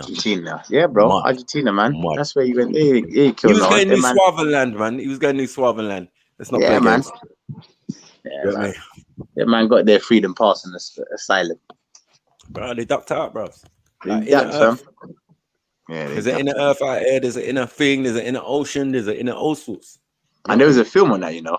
There was a mad film as well, where they showed it. They went to some inner earth and Hitler and them man was down there because Germans. Oh shit, a movie. And he was right. Yeah, and he was riding on a dinosaur, bro. T-Rex thing. I remember seeing. I was like, bro. Yeah, it's mad. And you know how it starts? No, they're mocking. They're actually mocking. I swear to you, there's a woman here. Starts a woman is walking. There's a woman, trust me, there's a blonde woman. Sounds Look like how they're mad the mocking film the is. flat Earth society. Look how mad the film is, yeah? There's a woman wearing a black suit. She's outside. She's walking into a building. She busts through the building. The building looks like one of them, like the American courtrooms. But she's gone into the building and she's walking with her heels, clunk, clunk, walking through the back, clunk, clunk, heels, walking. She gets to like the back of the room, and on the floor, she lifts up some rug, and on the floor, it's like the floor, the square bits in the floor, like the square design. It's like got a handle. She pulls that open, bro. Pulls it up, starts walking down, takes some freaking lift all the way down, ends up in the earth. When the doors bust open, her skin all peels off and she turns into some freaking lizard. And then you just see Hitler and a few Germans on freaking T-Rexes, bro. Man, I was like, That's the bit I need that to get kills that it. film. That's Big man thing. proper overkill. Bad man. It was Proper peak. I remember. Nine. Rah. It's like sign in the numbers, isn't it? The number 7, sign. German, Sound like German. Sieben. Sieben, I said 7, 8, 9. Yes, fine. Zwölf. Yeah. Yeah. Oh, yeah, but obviously because German and Yiddish make up the modern Hebrew. Yeah. This is why those things are apparent. Do you get it? It's all right. You know what I mean? It's just that people. But was that modern Hebrew that they were showing in that example? Exactly. Facts. Was it? Was it though? Because he said I think because they were talking about the original text. Oh, mind you, he did just say Hebrew. Original text. Yeah, he but did original just say Hebrew, text. like the man alluded to, because he wasn't smart enough to say, listen, Aramaic comes before Hebrew. So when you're making references that, Aramaic used Hebrew, no, stop that. He's saying that text used Hebrew script, but it was like phonetic Aramaic, certain of them chapters. But he did use the words original text of the Bible, but he did not specify whether it was original Hebrew or not. That's a good point. Right. He now, didn't. and if it's original text of the Bible and the 5 books of Moses make up the first thing, what language was that in? When was he speaking Hebrew? You know what I'm saying? He's meant to be an Egyptian. That shit meant to be. I was having this conversation with someone earlier on, like, why are none of these books written in anyone's local script? Right. You get me? Other than Aramaic, that's the only one that's been around a long time. But the Ashuric, and all of that eventually forms Arabic, and you know what I mean? Like they all got roots to them. Yeah. They all got root languages. You know what I mean? Yeah. So, and Aramaic sits way back in the past before we get to 1400s or 1500s when this new Hebrew emerges. You can look it up. Oh yeah. No, I'm not in any doubt. Yeah, because what they're gonna do, but what they've done now in the last couple of years, came up with Paleo Hebrew. Fuck's sake. Yeah, trying to take man for a dickhead. Paleo. You know what I'm saying?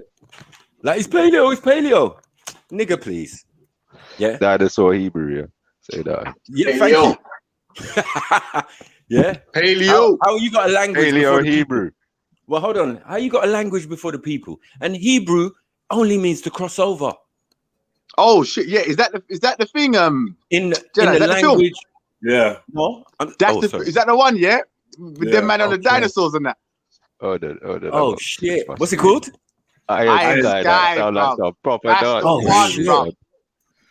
I'm sure that is it. Yeah, I gotta watch that. Oh, fuck off. Man. Yes, bro. I'm not Told you, even bro. You man thought I was gassing, innit? Nah, man. I remember, bro. The dinosaur, yeah. I've watched bare films, bro. It's on Netflix. It looks on like Netflix now. Yeah. Bro, go and check that out, cuz. The man going to inner earth in that, bro. Look at he's at the areas. You see one of the women turn into a reptilian. Look. The man got T-Rexes and that, bro. Go watch them, mate. I'm gonna keep telling people to watch these films, man. It's bare gems. I think this was made. Yeah, when was this made? Was that 20? Nah, what? 217? No? Or is it uploaded? Did I say 217? I think that was uploaded YouTube. Oh, yeah, it's uploaded. I don't know how long. Was it a long while ago you saw it? Yeah, I seen this a while ago, so I don't know what. Yeah. Okay. I guess they made a new version of it. Look, what's this? Look at them man there, the Templars. Look at the Templars. Look at them Templar man with their Templar hats. Mm-hmm. And look at they're not even carrying pikes. Look at their horn fucking spear weapons. What is that? Trident. Oh, it's a trident. It is a trident. Yeah, the common race, you know. Yeah. It's a trident. Look, the return of the lunar refugees. Wow. This is the reptilian woman, bruv. That's the one. This one. You can see it. She turns into a reptilian. Yeah, this is it.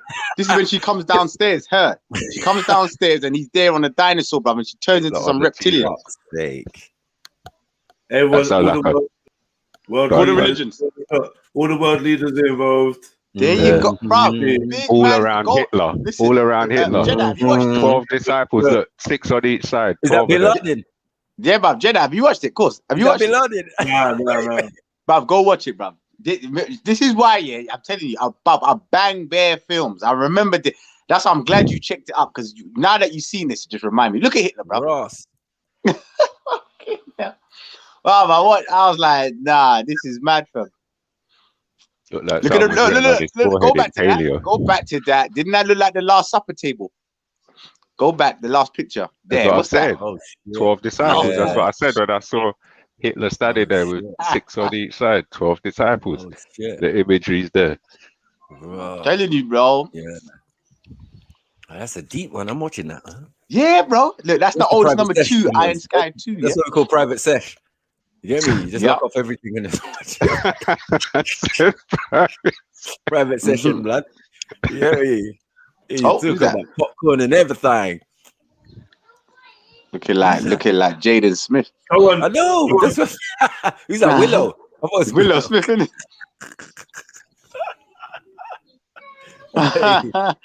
Looking like both of them mixed merch. People, though. This is how they mock us. Do you get it? Nothing goes. They don't hide anything. Yeah, they pull it right in your face, man. Look at that. Come on, man. Can someone check if it's on Netflix, please? Yeah, let me check. I can check that now, to be fair. Actually, yeah, let me check. Yeah, go on, Snaps. Yeah, no, I said this is how they mock us. The reality is that everything we say, like, it might sound farcical to some of these people, like, I want New Fatherland, what are you talking about, Inner Earth, Shambhala, and all of that. Okay, cool.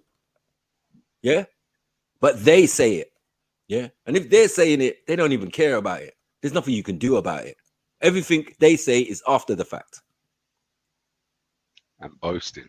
Look, why is man on the T-Rex, bro? What? No.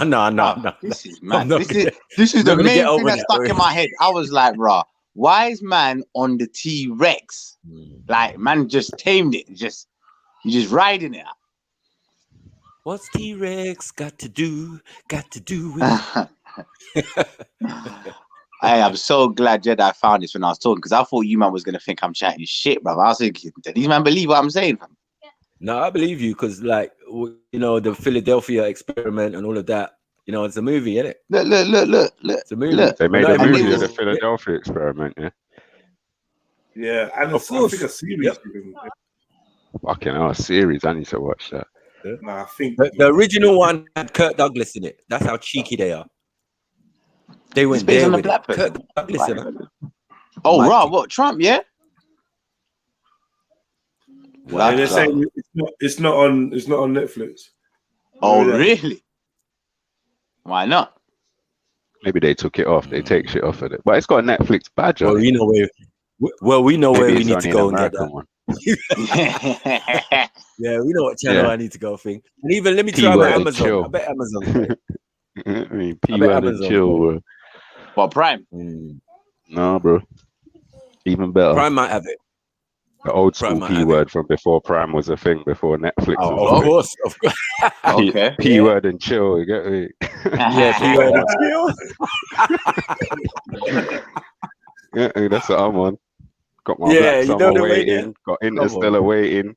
I forgot Kong and Godzilla. That was the one I couldn't remember. So I'm gonna check if they got that. I know Did they you see have the Skull Island one? Yeah, check to see if they got this, please, because I need to watch this again. You know, because I can't remember. Did you see the Skull Island one? Bad, No. bad man. No. Yes. No. That's a good one. That's a good one. That's a good one. Because that's the basis of the King Kong concept. Yes. Yes. Okay. Skull Island is meant to be a real fucking place. Yeah, it is. They found and they discovered back in the 1930s or 20s. And I see photographs of it. I was like, raw. Yeah, I could pull out all of them. You lot do faction, fiction, whatever. Yeah. Was it art imitating life? Mud. Bloodseed. That's scary. That should scare the shit out of some people still. What's that on the map there? Look at Kong's face. What's that on the little map there at the bottom right? Is this where they're trying to say it was, or? Yeah. Now they said it's disappeared. This is where me and Jedi definitely agree. Yeah, that there are islands and places on this planet that none of us will ever see. Yeah, 100. That's 100. That's 100. Wow. Nah, I know that. Yeah. What's that full website, Jed? For fuck's sake. Is this where Google says it does? Skull Island can't exist where Google Earth says it does. Huh? Not that it doesn't exist. Mad thing. The fudge? You know the ones. Hold your chest. Hold your chest, people. It's about to be a bumpy ride. Don't read It's that. about Is to that be a bumpy ride, bro. Let me see. I can't see. Yeah, the top bit, yeah? All of it. Shit, there's a... Can you make it bigger, or...? Whoa, pause. Oh, shit! There you go. Phrasing, bro. Phrasing. Hey, he's on point today. Don't mess with him, bro. That was a swift pause, like That nigga had his Beatles or something, bro. Okay, I can read that still. It says the year is 1973, and a ragtag group of U.S. military officials, scientists, and monster hunters set off on a special mission to map a newly discovered island with a very large secret. That's the plot of Kong Skull Island, the latest in the King Kong franchise, set to release on Friday. Oh, is that just going through what it is? They're saying it's fictional. I think Google Skull Island just south of the crater, 3 miles from Pacific South America plant spot with a Pacific plate. Yeah, might crop up. Hold on, wait. Hold on, wait. Go up again. Even placing the fictional thing. It says sure. Okay, it says sure. It's true that the islands situated in the middle of the plates are possible. Hawaii is a perfect example. Hawaii was formed by what? Okay. Yeah, remember them places you said, Jeds, that if you go too far and you'll get shot, and boats will turn you around. Yeah. And there's bare places like that, man. Yeah, bare that's places what I'm like saying. that. I'm agreeing with my brother on there's bare places that you don't know about. Bare islands, bro. Didn't you hear that? See that thing? Ed Sheeran put up the other day saying that, you know, he got talked out of buying so many different islands, and his management said, his agent said no. What's all these islands that he was turning down, bro? Yeah, private islands. That? What? Bare islands, man. What you, Ronaldo? Yeah, trust me, he's got his own thing as well. Epstein, what's going on? Yeah, they all got their own islands, bro. It's mad. Remember, Richard Branson's got his own island. Yeah, not Big Ron, just in case. Not Cristiano. Yeah. Yeah, Big Ron, he got an island. Nah, I thought Cristiano got an island as well, you know. Has he? Yeah, bro. You know, he lives on an island. Bare people have got islands. You can get them from various prices. Okay. A lot of them ain't too bad considering what you get. Yeah. Cheap. Yeah, I wouldn't mind buying out Falklands or something. Said Falklands. They won't be selling that shit. They won't be selling that shit. They're quick to bomb a nigga. They'll go to water the ends of the earth, bro. Yeah. They made the Argentinians. Now you, man, this is the thing. I just want to get back to it. That Iron Sky thing, yeah. Yeah. Now, this is why I'm saying it. I know for sure them Nancy Donnies, definitely. I think some of them might have went to some inner earth thing, escape. Some of them, because why the heck would they make that film, bro? They don't just do that for no reason, man. No one wakes up in the morning saying, "Rah, let's make a film with some T-Rexes and Hitler on it, and he's in the center of the earth, and we got a woman that turns into a reptilian, and there's you know what I mean? There's a war going on, and we'll just put all the world leaders there, the Pope and everyone." What? Yeah. I swear I saw Bin Laden there. He looked like him. Yeah, it's either that or the Ayatollah. You get me? He looked like him still. I see the Pope there, brother. In the other side, bro. Lord have mercy. Yeah. Yeah, but the Vatican is its own country, and it's its own state or city or whatever. Vatican yeah, it is its own thing. And and the city, is it the City of London is its own thing as well? Yep. Yeah. City of London is its own got its own laws and its own little thing as well. Yeah, we live in outer London, supposedly. Yeah, we live in outer London. Some Greater London, yeah. Yeah, pussy old business. You know where the borders are, there'll be dragons there. Yeah, big dragons looking at you. Tongue out and that. Mad. It's peak, you know. Yeah. This country in the game, this whole other space, let's put it that way. There's another space in our space that people are occupying, doing stuff in, whether it's good, bad, or you get it. So I just think people just need to get to know. Take your face out the fucking books and look up in the sky and look what's going on around you, fam. God. Man. It's really people want to. Bear, I told you, man. Bear people want to be like Cypher, bro. Yeah, but obviously, imagine what they can do if they got everybody to stay in their house. Yeah. Imagine what they could do. Well, they did get everyone to stay at their house. Well, not everyone, but most people. Oh, I see what you're saying. If they could do that, imagine what else they could do. Yeah. And they did that. While they got us doing that, that was successful. What was you doing in the meantime? Who? Them. The world governments. How is India knowing what to do? How is, you get me, little countries and things? It's a concerted effort. They were building rockets and supposedly landing shit on Mars, fam, and helicopters and that, bro. What the flip? Remember the little toy helicopter they had on Mars, that little video, supposedly. They're building space station. Wow, man are playing PlayStation. That's yeah. Yeah, that's a NAS bar. When I heard that, I was like, hey, let me put down my controller. You know, I felt dumb. Like, oh man. I ain't gonna lie, man. They had me busy on Warzone, fam. Flip, suck me in. Yeah, the man they're busy. Full stop, bro. GTA, all sorts of fucking going. Hey, and I was pushing bare peas into that game because I bare skins and that. I know. Gas. Free game, you know, man. I like that with basketball. I like that with basketball. The tokens and credits and that. Trust me, bro. Pushing bare spread into that. I didn't give a toss what was happening outside. I don't think I looked out the window once, bro. We know. You got them big ass headphones on, yeah. You're in another world. You're just in the world, yeah. They put you in the world. Oh, you're like, Callum, can we do this? Yeah. I was calling him out. We're in the world, bro. We're doing our thing. We're in Gulag, doing our thing. Hey. Jeds. No problem. Yeah, tell your sons I've re-downloaded the game. Hear me? I still got my horse. I still got my straps. Yeah, bro. Oh no! Dead. What, the red thing? Redemption. Yeah. Get out, man. Get out of it, man. It's up. It's I got upgraded. excited when I heard horses and straps, and then I heard it was that. I thought it was some shit I'd never heard. No, but you see, because it's a meta beta game or something like that, it develops, innit? Yeah. Because it's Rockstar who made it's a big boy world. Yeah. It's right. a big world. So as it's going, it's just changing. Now it's got casinos and shit. And also, brother. Yeah. Do I have to keep tapping the fucking button for the horse to run?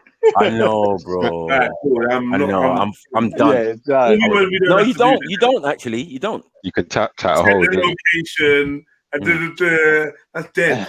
It's dead. It's far though. It's far. It's like it's mad. Far from the map is You know one, the bro. amount of animals and thing I've killed and skins Yeah, and all of cuz. that. I got pittance for it. Yeah, Pittance, the best fam. I did. Right, and this The is the best thing I with the did, Rockstar was going Online. to the gambling house.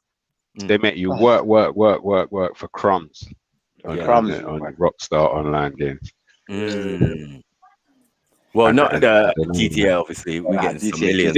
It used to be like that at first, though. And Yes, you it just did, couldn't it did. You just couldn't do what you would have wanted to do. Like, do you know what I mean? Like, you just had. Oh yeah, if until you they wanted brought to out make, the heist and that. Is that what you're saying? Until they brought out the heist. even when they finally did, that was a disappointment. It was. We waited so long. Man went on to other games. Fuck it. Yeah, it's true. I did. I bailed out, man. Fuck it. Like what? Heist is coming. Heist is coming. Heist is coming. It ain't come yet. Fuck this game, man. Go play Destiny or something. And there was no, not even focus. There was no structure for just people just bucking up on each other and choosing to link up and work together for no reason at all. There's none of that. It's all verses, or it's just all verses. Last time it was my crew was with another crew called Yellow Gang, and Yellow Gang had like bare hackney man. You know what I'm saying? And we used to run around the map robbing niggas. How you rob a nigga in a game? Man's So, taking you man just don't get to much paint for and it. spray. No, man was taking man who had millions to paint and spray. Bro, fix up this ride. Fix the car, yeah? Yeah. Fix the car. Instead of you to log out, you get what I'm saying? You can log out. No, please, don't keep shooting me. Stop blowing up my cars. Nigga, fix up the shit. Man was doing straight extortion. Yeah. But you know what's peak though? What's peak on it now though? That I've been watching them American rappers doing it. You know the mod where they've made it all real, bro. Like they got the Apple iPhone. Have you seen that? The mods when they do it like that. Yes. That On the is peak, you know. They do it on the PC. Yeah, on the PC where you can stick man out. You got the proper real clothes and all of that. And you got Twitter and that. You got your Twitter account. You can leave your messages and chat to people. Nah, that is sick. Yeah, I've been watching that. What's his name? T Grizzly. I've been watching his thing on that. Fuck's sake. You get me? Bare people, yeah, man. As I said, they got us concentrated on that while the Hitler's riding around on a fucking T-Rex. Mad thing. Hitler's on a T-Rex in the underworld, fam. That is mad. with reptilian women, fam. I don't understand, fam. Reality check. I need to watch that again, bro. Like that, man. And we know for a fact, that these people in the higher ups do not concern themselves with religion. Of course not, bro. What the flip? They not, bro. They're dealing with different frequencies and energies, bro. The heck? Yeah, portals and that, bro. You think you got time for that when you're trying to go through portals? Right. And obviously, when you're dealing with the many-faced God and all that, like, yo, take time, man. You get me? They're on some different level with it. Like, yeah, your God ain't my God. You know the ones there. Trust me. What they been doing with Queen? Which God? Which God are you talking about? Yeah, what they've been doing with that Hydro Collider underground, man. Remember that made this little appearance in the Spider-Verse. Remember that? See, dealing with dimensions. Remember that Spider-Verse with that boy Miles Morales. And the Hydro Collider was there, bro. Remember? You're right. My man was trying to bring his wife and kid back from the dead, bro, using the Hydrogen Collider. But because he was doing that, he was bringing other things in from different dimensions. Oh, come on. Bro, it's right in your face, man. Miles Morales, that's a kid's cartoon, bro. And why is Shiva dancing outside? Mad thing. Oh. Mad okay. That's the chest pain. That's the one that hurts the chest. Ah! Okay. Yeah. Okay. Not Christ. Not Christ. Yeah. Exactly. You know what I'm saying? Not no religious figure from any of the books or like, nah. They're on different. They went Shiva.